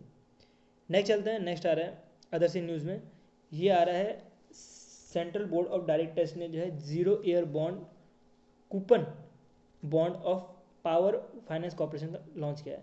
इसके अंतर्गत जो है जीरो कूपन बॉन्ड की बात करें, इसके डिटेल के बारे में बात करें तो ये जो है 10 साल लंबा जो है कूपन होने वाला है, जिसमें टर्म जो है 1 to 1 मंथ का होने वाला है, और इसको जो है 31 मार्च 2027 में जो है ख़त्म होगा, इसका जो डेट है ये, ठीक है। तो इसके अंदर बोला जा रहा है कि अभी जो है 50,000 के आसपास, मतलब 49,000 के आसपास जो है खरीद सकते हो, और जब मैच्योर हो जाएगा तब उसको जो है 1 लाख रुपये मिलेगा, ठीक है। बाकी आप देख सकते हो टोटल बॉन्ड का अमाउंट जो है 10 लाख रुपये है। नेक्स्ट करंट अफेयर्स में बढ़ते हैं। नेक्स्ट करंट अफेयर्स आ गया हमारा बैंकिंग अवेयरनेस, ठीक है। तो नेशनल्स खत्म हो गए, जो भी मैंने इंपॉर्टेंट पॉइंट्स वो आपको मैंने पढ़ा दिए। अब हम पढ़ेंगे बैंकिंग अवेयरनेस। और बैंकिंग अवेयरनेस चालू करने से पहले मैं आपको बोलना चाहूँगा कि अगर आपने अब तक वीडियो लाइक नहीं किया तो लाइक कर दो यार, अच्छा लग रहा हो तो। और 45 मिनट्स वीडियो हो चुकी है, और 2 पार्ट में बदलने का कारण यही है मेरा कि आपको हेल्प हो जाए, ठीक है। पिछली बार मैंने वीडियो बनाई थी, मेरी पूरी सांस फूल गई थी, 2 घंटे की वीडियो बनाई थी, और किसी ने वीडियो देखी भी नहीं अच्छे से। चल कोई बात नहीं, उसका कोई इशू नहीं है, कोई देखा या ना देखे, लेकिन 2 पार्ट में बनाने का यही मेरा मकसद है कि थकान हो जाती है और फिर कंसंट्रेट नहीं हो पाता पढ़ाने में, तो इसलिए मैं 2 पार्ट में बदल रहा हूँ। और इसके बाद जो है सेकंड पीरियड में मैं ट्राई करूँगा कि आज या तो कल ही जो है अपलोड करवा दूँ, ठीक है। तो दोनों पार्ट जो है एक साथ ही कर लेना, और बहुत ज़्यादा इंपॉर्टेंट है जो SBI क्लर्क की तैयारी कर रहे हैं उन सब के लिए, ठीक है। तो वो सब के लिए तो बहुत ज़्यादा इंपॉर्टेंट है। तो नेक्स्ट बढ़ते हैं अब बैंकिंग अवेयरनेस के ऊपर, जो कि आ रहा है पहला RBI न्यूज़। तो RBI ने जो है पार्टनर किया है national centre for financial education के साथ, जो कि under of ministry of finance के अंदर आता है। तो दोनों मिलकर जो है नेशनल कैंपेन लॉन्च कर रहे हैं। किसी लिए लंच कैंपेन लॉन्च कर रहे हैं कि जो फाइनेंशियल लिटरेसी है हमारे इंडिया में वो बढ़ पाए, जिसके अंतर्गत जो भी इंडिविजुअल है वो फाइनेंशियल स्किल सीख पाए, कैसे जो है फ्रॉड प्रोटेक्शन हो सकता है वो सीख पाए, इवन जो है फाइनेंशियल इंक्लूजन जो है हमारे इंडिया में हो पाए। इसके अंतर्गत कुछ की इनिशिएटिव्स हैं जो कि एग्जाम्पल इंपॉर्टेंट है फाइनेंशियल इंक्लूजन होने के लिए। पहला जो की इनिशिएटिव है वो है फाइनेंशियल लिटरेसी सेंटर जो है बनाया जाएगा। अब फाइनेंशियल लिटरेसी सेंटर जो है इसको लीड करेंगे लीड बैंक्स, ठीक है। तो लीड बैंक जो है इनका काम रहेगा, आपके स्टेट में भी कोई लीड बैंक होगा, हर एक स्टेट में जो हर एक स्टेट क्या हर एक जगह पे जो है अलग अलग लीड बैंक होती है। तो वो लीड बैंक जो है वो उनका काम रहेगा कि जो फाइनेंशियल लिटरेसी सेंटर है इसके ऊपर जो भी ऑर्गेनाइज करना है ये सब कुछ, ठीक है। तो इसके अंदर जो फाइनेंशियल अवेयरनेस जो है लीड बैंक का फैलाने का काम होगा। नेक्स्ट जो है पब्लिक अवेयरनेस कैंपेन भी चलाया जाएगा, और ये चलाया जाएगा RBI कहता है। इसके बारे में आपने बहुत ऐड सुना होगा कि RBI कहता है, RBI कहता है। तो ये RBI कहता है कि ऐड के अंतर्गत ही बोला जा रहा है, एक तरह से मल्टी मीडिया और मल्टी लिंग्विस्टिक प्लेटफॉर्म पे इसको चलाया जाएगा, मतलब कि डिफरेंट लैंग्वेज में भी चलाया जाएगा। जैसे स्टेट में कोई बिहार का कोई बंदा है तो उसको बिहार में चलाया जाएगा, गुजरात में है तो गुजरात का चलाया जाएगा, आसाम का तो आसामीज में चलाया जाएगा। तो ऐसे कुछ डिफरेंट लैंग्वेज में चलाया जाएगा, जिसमें जो लोकलाइट्स है वो भी समझ पाए जो भी RBI कहता है कैंपेन के अंतर्गत जो भी कहना चाहता है वो सब कुछ, ठीक है। तो इसके अंतर्गत जो भी पर्सन होता है उसको जो है बैंकिंग का जो है एजुकेशन दिया जाता है, और ये जो है पब्लिक अवेयरनेस कैंपेन जो है TV या तो इंटरनेट के थ्रू या मीडिया कैंपेन के थ्रू चलाया जाएगा, जिसके से लोग जो है जागरूक हो पाए। नेक्स्ट जो है वो है फाइनेंशियल अवेयरनेस मैसेज। और फाइनेंशियल अवेयरनेस मैसेज की बात करें तो ये जो है स्टैंडर्डाइज करता है फाइनेंशियल अवेयरनेस कंटेंट को फॉर वेरियस ग्रुप को, इंक्लूडिंग जो सीनियर सिटीजन है उन सब के लिए। नेक्स्ट जो है वो आ रहा है national strategy for financial education. तो ये जो है किया जा रहा है फाइनेंशियल रेगुलेटर के साथ कॉपरेट करके, जिसके अंतर्गत ये जो है इंप्लीमेंट करने वाले हैं national strategy for financial education और financial education programme for audience below 80 और अबव 60 दोनों के लिए जो है ये किया जाएगा, ठीक है। नेक्स्ट ये पढ़ते क्या है ये national centre for financial education. तो ये एक तरह से नॉट फॉर प्रॉफिट कंपनी है जो कि सेक्शन 8 के अंतर्गत आती है, और इसको जो है इस्टेब्लिश किया गया था बाय RBI से भी IRDAI और pension fund regulatory and development authority of India के द्वारा।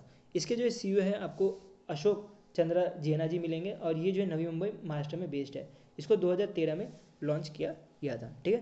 तो इसका काम क्या होने वाला है कि फाइनेंशियल लिटरेसी प्रोग्राम जो है नॉर्थ ईस्ट रीजन में चलाया जाएगा ओवर द 3 ईयर, और यहाँ से जो है पॉजिटिव फीडबैक लेने के लिए जो है ये जो है सेंटर जो है लॉन्च किया गया, ठीक है। कहाँ पे लॉन्च किया गया? नॉर्थ ईस्ट इंडिया में लॉन्च किया गया। नेक्स्ट चलता है, नेक्स्ट आ रहा है RBI ने इंट्रोड्यूस किया है एक तरह से नया framework for self regulatory organisation के लिए, ठीक है। तो सेल्फ रेगुलेटरी ऑर्गेनाइजेशन कौन कौन से होते हैं, जैसे कि मान सकते हो कि म्यूचुअल फंड को जो है रेगुलेट करने के लिए AMFI को जो है as a self regulatory organisation बनाया गया, मतलब कि म्यूचुअल फंड को पूरा का पूरा रेगुलेट करेंगे ये सारे ये जो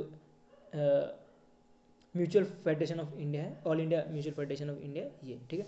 तो जो भी सेल्फ रेगुलेटिंग ऑर्गेनाइजेशन है इनको जो है as a account aggregator ecosystem में जो है काम करने के लिए कुछ एलिजिबिलिटी क्राइटेरिया और गवर्नेंस एस्पेक्ट जो है रखें, ठीक है। और SROA की बात करें तो ये जो है फॉलो करेगा एग्जिस्टिंग रूल जो भी AA सिस्टम के अंतर्गत आता है, और इसके साथ ही जो टेक्निकल गाइडलाइंस हैं जो कि RBI की जो टेक्निकल टीम है वो देती है, तो उसको भी जो है मैनेज करते हुए चलना पड़ेगा, ठीक है। तो जो भी इंटरेस्टेड ऑर्गेनाइजेशन है वो अप्लाई कर सकते हैं प्रभा ऐप के थ्रू। प्रभा ऐप की बात करें तो platform for regulatory application validation and authentication portal के थ्रू जो है अपना जो भी एप्लीकेशन है वो सबमिट कर सकते हैं बिफोर 15 जून 2025 के, ठीक है। तो ये एक तरह का न्यू फ्रेमवर्क है for recognition of self regulating organisation के तौर पे for AAA account aggregators ecosystem में जो है अब SRO को भी भेजा जा रहा है। तो उसके अंतर्गत जो भी फ्रेमवर्क बननी चाहिए या क्या क्या नई चीज़ें होनी चाहिए, तो उसके लिए अगर किसी भी ऑर्गेनाइजेशन को सॉरी एक मिनट, नए फ्रेमवर्क बना दिए गए हैं, और इसके अंतर्गत कोई भी ऑर्गेनाइजेशन को अगर अप्लाई करना है तो प्रभा पोर्टल में जाके वो कर सकते हैं, ठीक है। मैं कोई दूसरे न्यूज़ को मैंने आपको यहाँ पे लिंक करवा दिया, माफ़ करना। तो अब SRO की बात करें तो ये है सेल्फ रेगुलेटिंग ऑर्गेनाइजेशन, जो कि एक तरह से प्राइवेट बॉडी ऑर्गेनाइजेशन होती है जिसका काम होता है कि अनफोर्स करना rules for the company working in a particular industry. जैसे मैंने आपको म्यूचुअल फंड का एग्जांपल लिया, तो म्यूचुअल फंड जो ऑल इंडिया म्यूचुअल फंड है उसका म्यूचुअल फेडरेशन ऑफ इंडिया है, उसका काम होता है कि जो भी म्यूचुअल फंड है वो सही से काम कर रही है कि नहीं, म्यूचुअल फंड की जो कंपनीज है वो सही से काम कर रही है कि नहीं, उसमें फोकस करने का, ठीक है। तो ये फ्रेमवर्क के अंदर क्या क्या कहा गया है वो पढ़ता है पहले। तो अभी हमने सेक्शन 8 के बारे में पढ़ा जो कि नॉट फॉर प्रॉफिट के लिए जो है दिया जाता है। तो ये जो कंपनी होती है जो self regulating organisation for account aggregator ecosystem के अंदर जो भी कंपनीज रहेगी ये नॉट फॉर प्रॉफिट ऑर्गेनाइजेशन की तरह काम करेगी, ठीक है। उसके अंदर बोला है कि जो भी ये कंपनी अगर बनना चाहती है उसके लिए उनके पास मिनिमम नेटवर्थ जो है 2 करोड़ रुपये होना चाहिए, और उसके साथ ही जो है 1 साल के अंदर ही RBI का रेगुलेशन भी लेना पड़ेगा, ठीक है। तो 1 साल के अंदर ही जो है RBI का रेगुलेशन लेना पड़ेगा बिफोर बिगन द ऑपरेशन करने से पहले। उसके बाद जो कैपिटल होल्डिंग होनी चाहिए वो 10%, और 10% से ज़्यादा की नहीं होनी चाहिए पेड ऑफ कैपिटल अलोन, मतलब अकेले जो है पेड ऑफ कैपिटल जो है 10% ज़्यादा नहीं होनी चाहिए। इंफ्रास्ट्रक्चर की बात करें, IT इंफ्रास्ट्रक्चर की बात करें तो IT इंफ्रास्ट्रक्चर बहुत ज़्यादा स्ट्रॉग होनी चाहिए। और मेंबरशिप की बात करें जो कि 25 जो है यूनिक मेंबर आने चाहिए फाइनेंशियल इन्फॉर्मेशन प्रोवाइडर के थ्रू और फाइनेंशियल इन्फॉर्मेशन यूज़र के through as its full time member. अब AA सिस्टम के बारे में बात करते हैं। AA सिस्टम के बारे में तो हमने बात ही नहीं की। उसके बाद जो AA सिस्टम के बारे में जो 3 सिस्टम है उसके बारे में बात करेंगे, तो आपको ये सारे जो मैंने आपको बताया ना FPI और FIU ये समझ आ जाएगा। अब Indians aggregator account aggregator system एक तरह फ्रेमवर्क है जो कि RBI ने 2016 में डेवलप किया गया था, जिसके अंतर्गत बोला गया था कि ये जो है स्ट्रीमलाइन करेगा और सिक्योर करेगा शेयरिंग ऑफ फाइनेंशियल इन्फॉर्मेशन। अब कोई इंस्टीट्यूट 2 इंस्टीट्यूट है उसके बीच में जो भी इन्फॉर्मेशन शेयरिंग हो रही हो तो वो जो है शेयरिंग जो है अकाउंट एग्रीगेटर बनने के बाद ही कर सकते हैं। तो इसको जो है 2016 में लॉन्च किया था, जिसके से जो फाइनेंशियल सर्विस है फॉर इंडिविजुअल और बिजनेस अच्छी हो पाए। इसका एक छोटा सा एग्जांपल लेते हैं तो आपको और अच्छे से समझ आएगी चीज़ें, ठीक है। मान लीजिए कोई बैंक है, 2 बैंक है, बैंक A और बैंक B, ठीक है, बैंक A और बैंक B। अब बैंक A को जो है कुछ ना कुछ इन्फॉर्मेशन चाहिए किसी पर्सन के बारे में, ठीक है। मान लीजिए वो पर्सन ने लोन लेने आया है, मैं ऐसी हाइपोथेटिकली बोल रहा हूँ कि वो पर्सन लोन लेने आया बैंक A के पास, और बैंक A को जो है कुछ ना कुछ इन्फॉर्मेशन चाहिए B से, बैंक A के बारे में कि उसने B में जो है कैसे लोन वो सही से प्रोवाइड किया है कि नहीं, वो सब कुछ क्रेडिट स्कोर देखने के बाद उसको B से भी कुछ इन्फॉर्मेशन चाहिए। तो वो इन्फॉर्मेशन जो है एज अकाउंट एग्रीगेटर बनेगा तभी जो है ले सकता है, ठीक है। तो और B को भी अकाउंट एग्रीगेटर रहना पड़ेगा। तो उस केस में जो B जो है सिक्योरली जो है अकाउंट एग्रीगेटर के तौर पर जो है A को जो है वो इन्फॉर्मेशन शेयर कर देगा। तो ये कर पा रहा है आफ्टर बिकमिंग अकाउंट एग्रीगेटर। तो अब जो सेल्फ रेगुलेटिंग ऑर्गेनाइजेशन है अगर वो अकाउंट एग्रीगेटर नहीं होंगे तो वो जो है एक दूसरे को जो है जो भी डेटा है वो शेयर नहीं कर पाएंगे, लेकिन अकाउंट एग्रीगेटर बनने के बाद वो शेयर कर पाएंगे। अब अकाउंट एग्रीगेटर के 3 कंपोनेंट्स हैं, वो आपको एग्जाम के लिए ध्यान देना है। एक है फाइनेंशियल इन्फॉर्मेशन प्रोवाइडर, जैसे कि बैंक हो गया या अदर फाइनेंशियल इंस्टीट्यूट हो गए जो कि कस्टमर का जो फाइनेंशियल डेटा है वो होल्ड कर रखते हैं, तो उनको बोला जाता है FPI। और दूसरा जो है FIU, वो एंटिटी जो कि लैंडिंग इंस्टीट्यूट या तो फिनटेक की तरह काम करते हैं, उनको बोला जाता है, ठीक है। और अकाउंट एग्रीगेटर के बारे में तो आपको ऑलरेडी बता दिया जो कि ऑथराइज करता है RBI को कि वो जो है FPI जो बैंक है और जो फिनटेक है उसके बीच में जो है कनेक्शन बना पाए, ठीक है। तो वो जो है अकाउंट एग्रीगेटर की तरह काम करता है। नेक्स्ट चलते हैं, नेक्स्ट आ रहा है RBI वॉन क्या है। RBI ने जीता है डिजिटल ट्रांसफॉर्मेशन अवार्ड 2025 का, और ये जो है दिया जाता है UK की जो सेंट्रल बैंकिंग पब्लिकेशन है इनके थ्रू। तो इनको जो ये अवार्ड मिला गया है 2 चीज़ों की वजह से मिला गया है, एक है साथी और एक है प्रभा। तो प्रभा के बारे में आपको ऑलरेडी बताए थे प्लेटफॉर्म, और साथी के बारे में आप थोड़ा कुछ पढ़ लेते, ठीक है। साथी का मतलब हिंदी में क्या हो गया, इसका मतलब होता है क्या, कैरोतर, क्या है ये, कैरोतीर, कैरोतिर, कैरोतिर, कैरोतिर क्या होता है पता नहीं यार, प्रोनाउंसिंग गलत कर रहा हूँ बताया ना कमेंट सेक्शन में। तो ये जो है लॉन्च किया गया था 2023 में, जिसके अंतर्गत जो आरबीआई का इंटरनल डेटा फ्लो है उसको सही करने के लिए, ठीक है। जिसके अंतर्गत जो भी एम्प्लॉय है वो सिक्योरली स्टोर कर सकते हैं, शेयर कर सकते हैं डॉक्यूमेंट्स, ठीक है। एक दूसरे के साथ अगर डॉक्यूमेंट शेयर करना हो तो भी जो है सिक्योरली कर सकते हैं, क्योंकि फाइनेंशियल डॉक्यूमेंट होता है तो बहुत रिस्की डॉक्यूमेंट होता है, तो वो जो है साथी के थ्रू कर पाएंगे, ठीक है। तो उसके इसके साथ जो मैनेज भी कर सकते हैं रिकॉर्ड और एनएस भी कर सकते हैं रिकॉर्ड। दूसरा जो है वो प्रभा है, उसके बारे में आपको ऑलरेडी बता ही दिया था कि एक तरह का सेंट्रलाइज वेब बेस्ड प्लेटफॉर्म है जो कि आरबीआई ने 2024 में लॉन्च किया था, जिसके अंतर्गत कोई भी पर्सन को अगर रेगुलर अप्रूवल चाहिए होता है तो वो यहाँ से ऑनलाइन ले सकता है, ठीक है। तो इसी के लिए जो प्रभा लॉन्च किया था। अब सेंटर बैंकिंग अवार्ड 2025 की बात करें तो ये जो है 12th एडिशन की अवार्ड है, जो कि जून 2025 में होने वाली है, अभी तक हुई नहीं है, लेकिन अभी आरबीआई के जो 2 पोर्टल है उसको सिलेक्ट कर लिया गया है और इनको जो है बाद में अवार्ड दिया जाएगा, ठीक है। तो ये जो है अवार्ड टोटल 16 सेंट्रल बैंक्स को रिकॉग्नाइज किया गया, उसके साथ ही 15 पार्टनर और सर्विस प्रोवाइडर कैटेगरी के जो बैंक्स हैं उनको भी जो है सिलेक्ट किया गया है। और जो कमेटी है इन्होंने आरबीआई का जो भी ये पेपर वर्क का जो काम है जिसमें सारथी यूज़ किया जा रहा है उसके लिए बहुत सराहना दी गई है। और जो ये इंटरनल प्रोसेस और एक्सटर्नल प्रोसेस का जो भी पार्ट है जैसे कि ये सारे प्रवाह है इसके लिए जो है सराहना दी गई है। नेक्स्ट चलते हैं, आरबीआई ने जो है पार्टनर किया है बैंक ऑफ मॉरिशस के साथ। जैसे कि आरबीआई क्या है, इंडिया का जो है सेंट्रल बैंक है, वैसे ही मॉरिशस का जो सेंट्रल बैंक है बैंक ऑफ मॉरिशस है। तो दोनों मिलकर जो है एक तरह से फ्रेमवर्क डेवलप किए गए हैं, जिसके अंतर्गत जो आरबीआई जो भी इंडियन रुपी है और जो मॉरिशस रुपी है वो जो है यूज़ किया जाएगा क्रॉस बॉर्डर ट्रांजेक्शन के लिए। अब ये क्रॉस बॉर्डर ट्रांजेक्शन के लिए यूज़ किया जाएगा कि इंडिया का जो डोमिनेंस है वो कम होता जा रहा है ग्लोब में, वर्ल्ड में, तो उसके लिए जो डोमिनेट बढ़ाने के लिए, लोकल करेंसी को प्रमोट करने के लिए जो है ये एक तरह से दोनों मिलकर जो है पार्टनर कर रहे हैं, ठीक है। तो ये क्या जाएगा अकाउंट करंट और कैपिटल अकाउंट ट्रांजेक्शन के अंतर्गत, ठीक है। तो करंट और कैपिटल अकाउंट के अंतर्गत ये दोनों जो है करेंगे, जिसके अंतर्गत बोला जाए अगर कोई भी एक्सपोर्टर और इंपोर्टर जो मॉरिशस में रह रहे हैं तो जो भी इंडिया का इंपोर्टर है वो इंडियन रुपीज़ में भी जो है उनको पे कर पाएंगे, और जो मॉरिशस के जो है अगर वो इंडिया में आके कुछ एक्सपोर्ट कर रहे हो तो उस केस में वो इंडियन रुपी में भी जो है वो पे कर पाएंगे, ठीक है, मॉरिशस रुपी में भी पे कर पाएंगे, जिसके से जो क्रॉस लोकल करेंसी है वो दोनों की कंट्री का ग्रो हो पाए। नेक्स्ट चलते हैं आरबीआई की पेनल्टी पड़ता है, और इसमें आप देख सकते हो लेसन बोर्ड में लिखा पड़ा है। लेसन बोर्ड में क्यों लिखा है, क्योंकि जब भी पेनल्टी लगती है तो कमर्शियल बैंक के वजह पेनल्टी लगती है तब एग्जाम में ज़्यादा पूछा जाता है। तो इसका मतलब ये नहीं कि ये नहीं पूछा जाएगा, पूछा जा सकता है, बट लेसन बोर्ड में है। तो इसके बारे में पढ़े तो यार है जेएम फाइनेंशियल प्रोडक्ट लिमिटेड, जिनके ऊपर 3.1 लाख का जो है पेनल्टी लगाई है कि इन्होंने जो है जो भी एनुअल रिपोर्ट है एनबीएफसी का वो अच्छे से डिस्क्लोज नहीं किया, जिसकी वजह से। और दूसरा आपको मिलेगा expertise and credit information company India limited, जिनके ऊपर जो है 2 लाख रुपए की लिमिट लगाई है कि इन्होंने जो है नॉन कंप्लायंस दिखाया विद क्रेडिट इन्फॉर्मेशन कंपनीज के साथ, ठीक है। जो भी क्रेडिट इन्फॉर्मेशन कंपनीज है उनके साथ नॉन कंप्लायंस दिखाने की वजह से जो है इनके ऊपर 2 लाख की जो है पेनल्टी लगाई गई है। अब हम पढ़ते हैं सेबी न्यूज़।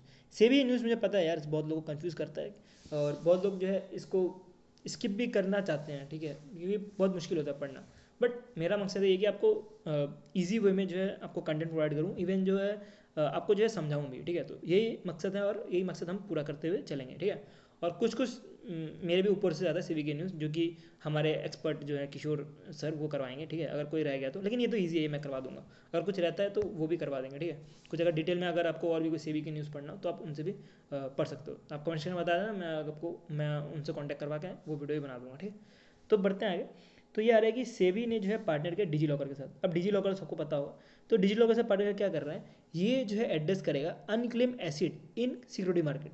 सिक्योरिटी मार्केट को जो है अनक्लेम एसिड जो भी है उसको एड्रेस करने के लिए जो है पार्टनर कर रहे हैं सेबी डिजी लॉकर के साथ। तो ये डिजी लॉकर जो है हेल्प करेगा स्टोर करने के लिए इन्वेस्टर का जो भी इंफॉर्मेशन है वो, उसके साथ जो डीमैट अकाउंट है, म्यूचुअल फंड होल्डिंग है या कॉन्स्टिट्यूंट अकाउंट स्टेटमेंट है, सब कुछ जो है आपको डिजिटल फॉर्म में जो स्टोर होगा, ठीक है। पहले क्या रहता था, आपका लाइसेंस स्टोर रहता था, अब जो है डीमैट म्यूचुअल फंड होल्डिंग ये सब भी जो है डीमैट अकाउंट में डिजिटल लॉकर में ही स्टोर रहेगा। और इसके अंतर्गत ही बोला जा रहा है कि इसके अंतर्गत जो नॉमिनेशन फैसिलिटी है वो भी दी जाएगी, और जिसके से जो डेटा एक्सेस नॉमिनेशन है वो भी अच्छे से हो पाए। और KYC जो है वो known your customer centre agency के थ्रू हो पाएगी, ठीक है। तो इस ये जो है नोटिफाई की जाएगी डिजी लॉकर के थ्रू ही, ठीक है। ऑन यूज़र डेथ, तो अगर किसी कारणवश अगर यूज़र का डेथ हो गया तो उस केस में डिजी लॉकर के थ्रू जो नोटिफाई किया जाएगा जो भी नॉमिनी रहेगा उनको, कि एक तरह से अलर्ट भेजा जाएगा, ठीक है। नेक्स्ट चलते हैं, नेक्स्ट आ रहा है रोल ऑफ, जो भी ये आपको मैंने बताया ना KYC रजिस्ट्रेशन एजेंसी का रोल क्या होने वाला है। तो ये जो है सेबी ने मैंडेट किया था कि जो भी पर्सन है उनका जो है वेरीफाई और फैसिलिटेट करने के लिए नॉमिनेशन ट्रांसलेशन तो वो करना पड़ेगा अब central known your customer registration agency के थ्रू। तो ये दो चीज़ आपको ध्यान देनी है। वीडियो जब लंबी होती है तो फिर थकान हो जाती है सही में। तो अब बढ़ते हैं, सेबी की तरफ से आ रहा है कि सेबी ने जो रिड्यूस कर दिया है राइट इशू टाइमलाइन को। अब राइट इशू टाइमलाइन क्या होता है उसको समझते हैं, उसके बाद हम समझते हैं कि कितना जो है रिड्यूस किया। तो राइट इशू टाइमलाइन की बात करें तो एक तरह का पीरियड है जो कि सेट किया जाता है रेगुलेटर के द्वारा, कि जो भी कंपनीज है वो जो है एक जो भी कंपनीज है for companies to complete a right issue, जो भी राइट इशू है वो, और जिसकी वजह से जो एग्जिस्टिंग शेयर होल्डर है वो बाई कर सके new share at a discounted rate. तो जो राइट इशू टाइमलाइन था उसको जो है रिड्यूस कर दिया गया फ्रॉम 126 डेज से लेके 23 डेज तक, ठीक है। पहले 126 डेज के लिए दिया जाता था, अब जो है 23 दिन के लिए दिया जाएगा, और बोला जा रहा है ये एप्लीकेबल होगा 7 अप्रैल 2025 से, ठीक है। तो इसका मतलब क्या हुआ कि राइट इशू मतलब का मतलब क्या हुआ कि कोई कंपनी है उसमें शेयर होल्डर का कितना राइट है, या जो भी कंपनी का डायरेक्टर है उसके उनका कितने कितने राइट्स है वो सब कुछ बताया जाएगा, जिसकी वजह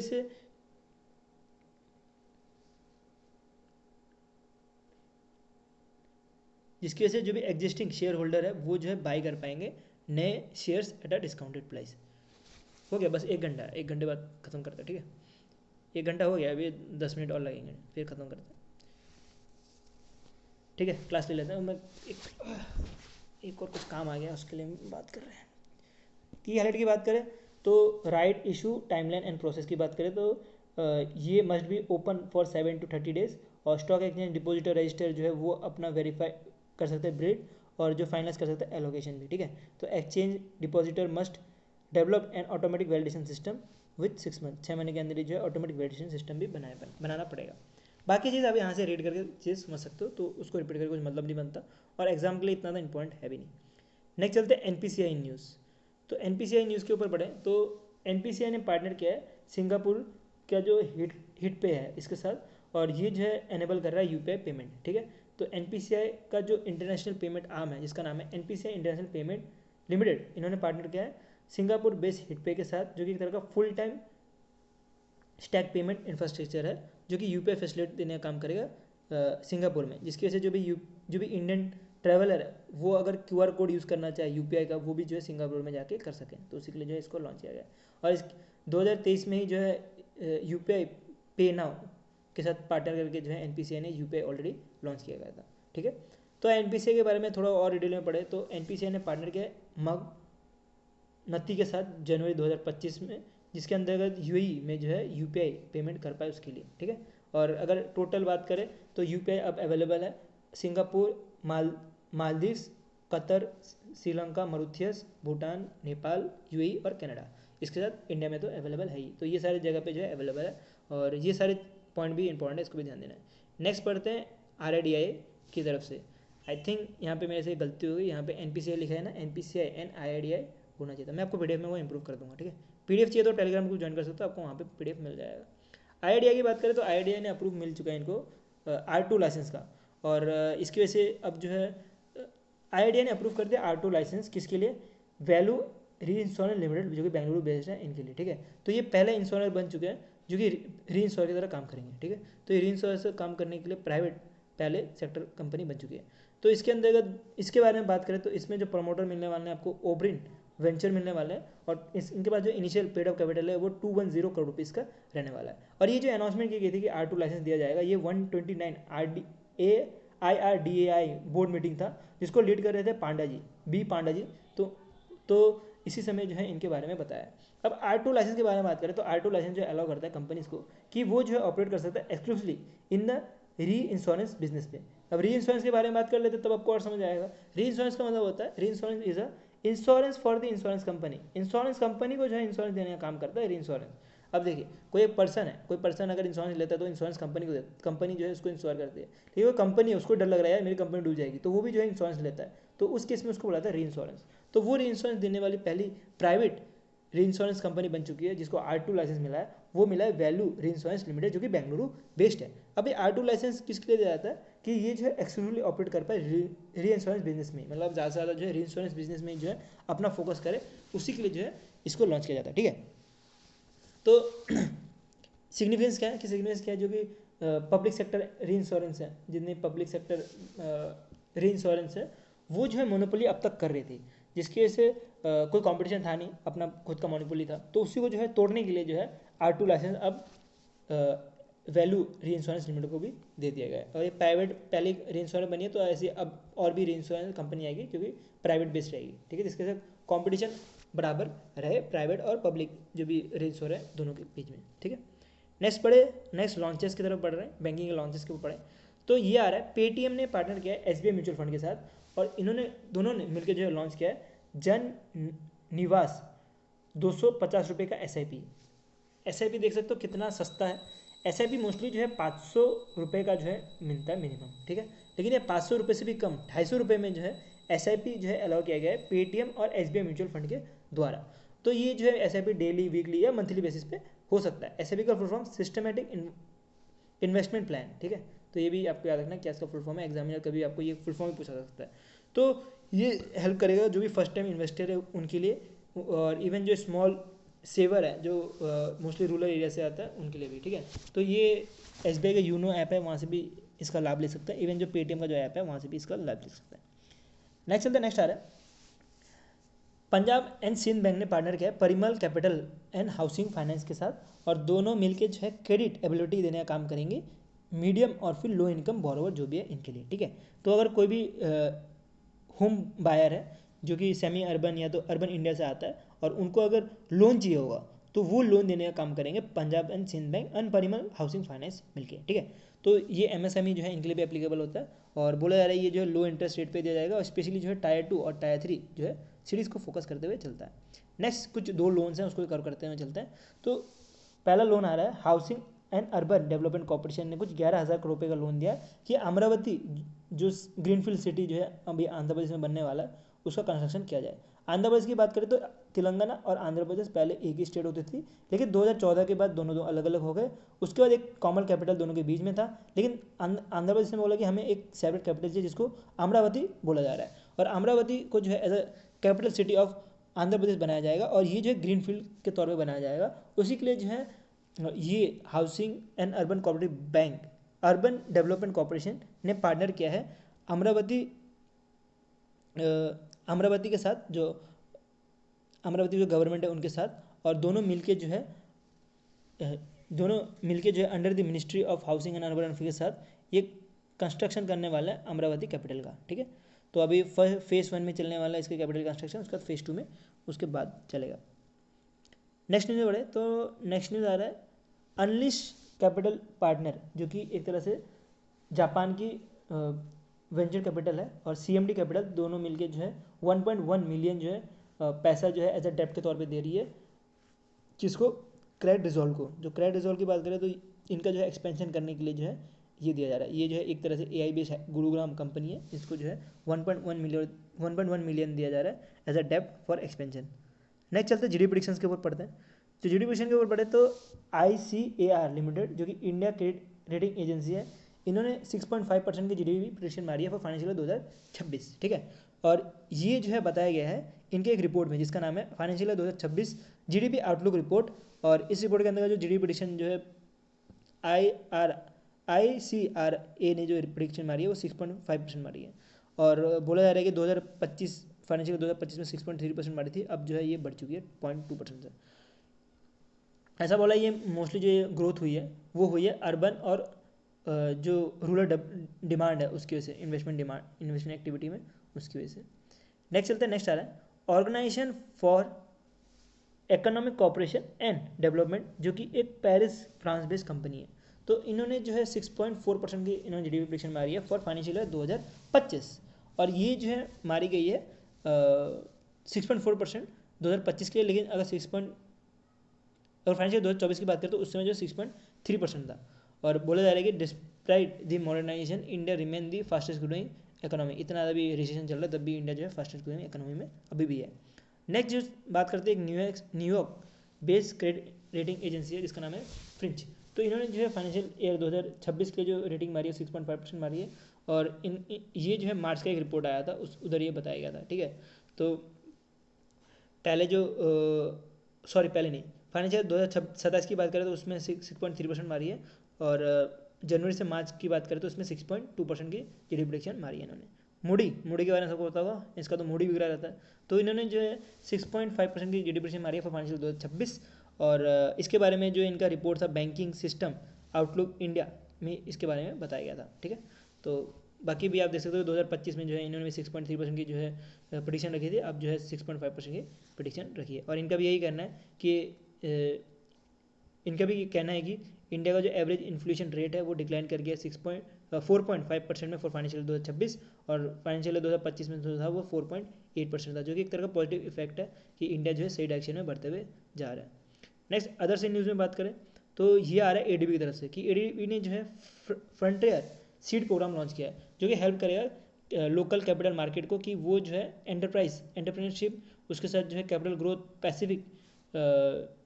पैसिफिक फ्रंटियर मार्केट में जो है कर पाए, जिसके अंतर्गत जो है फंडिंग जो है बोला जा रहा है ये कुछ अजीब सा ही नाम है, फिजी में दी जाएगी, और ये फिजी एक कंट्री है तो उधर दी जाएगी, और 2 तरह की फंडिंग दी जाएगी।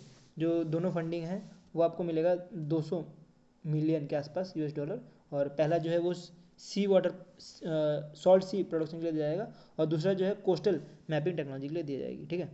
तो ये फंडिंग जो है मोस्टली एडीबी देगी 200 मिलियन, और दूसरा जो है ओशन रिजिलेंस कोस्टल एडेप्शन जो है 200 मिलियन देने का काम करेगी, जो भी फिलीपीन बेस्ड है, ठीक है। और बाकी एडीबी की हेडक्वार्टर बात करें तो मनीला फिलीपींस में है। ये जो इस्टेब्लिश 1966 में हुआ था, और मत्सुगु जो है इसके जो है सीईओ हैं। तो ये भी पॉइंट आपको ध्यान देना है एग्जाम पॉइंट ऑफ व्यू से। ये हो गया हमारा वीकली करंट अफेयर्स नेशनल खत्म, और आपको अगर इसका पीडीएफ चाहिए तो आप टेलीग्राम ग्रुप में जाके इसका पीडीएफ डाउनलोड कर सकते हो, और आपको अगर वीडियो अच्छा लगा तो लाइक कर देना। ये मेरा बैंकिंग साथी टेलीग्राम ग्रुप है, यूट्यूब है, जहाँ पे आप अगर वीडियो अच्छा लगा तो लाइक कर देना, और शेयर कर दो दोस्तों के साथ। अगर लग रहा है कि यार ऐसा कंटेंट मिल रहा है अच्छा खासा, दोस्तों को भी बताना चाहिए, तो दोस्तों को शेयर कर दो, उनके लिए भी फ़ायदा और मेरे लिए भी फ़ायदा, मैं भी थोड़ा ग्रो कर पाऊँ। मैं जितना ग्रो कर पाऊँगा उतना अच्छा मैं आपको कंटेंट प्रोवाइड कर पाऊँगा, और कंटेंट अच्छा प्रोवाइड कर पाऊँगा तो फिर आपके लिए जो जीए है जर्नी है वो थोड़ी ईजी हो जाएगी, क्योंकि अभी भी जो जीए पढ़ा रहे हैं टीचर और डिफरेंट जो भी कंटेंट बना भी रहे हैं वो स्टूडेंट के लिए बहुत मुश्किल कर देते हैं। वो ऐसा बनाते हैं कि पढ़ ही नहीं सकते आप एग्ज़ाम के लिए। तो मेरा काम वो नहीं है कि जो टॉप मार रहे हैं उनको पढ़ाना, मेरा काम वो ये है कि जो अभी जो एवरेज है, बिलो एवरेज है, जिनको जी में प्रॉब्लम होती है उनको पढ़ाना, ठीक है। तो इसी के लिए जो है मेरे वीडियोस भी आपको मिलते होंगे माइंड मैपिंग फॉर्म में ही। इवन जो आपको कंटेंट मिलता है वो माइंड मैपिंग फॉर्म में ही मिलता है। मंथली वीकली जो मेरे मैगजीन निकलता है वही माइंड मैपिंग फॉर्म में ही निकलते हैं, ठीक है। सो वही चीज़ वापस मैं रिपीट करना चाहूँगा, वीडियो अच्छा तो लाइक कर देना, और ऐसी वीडियो देखते हैं सब्सक्राइब चैनल। अभी क्या देखते हैं, thank you for this video.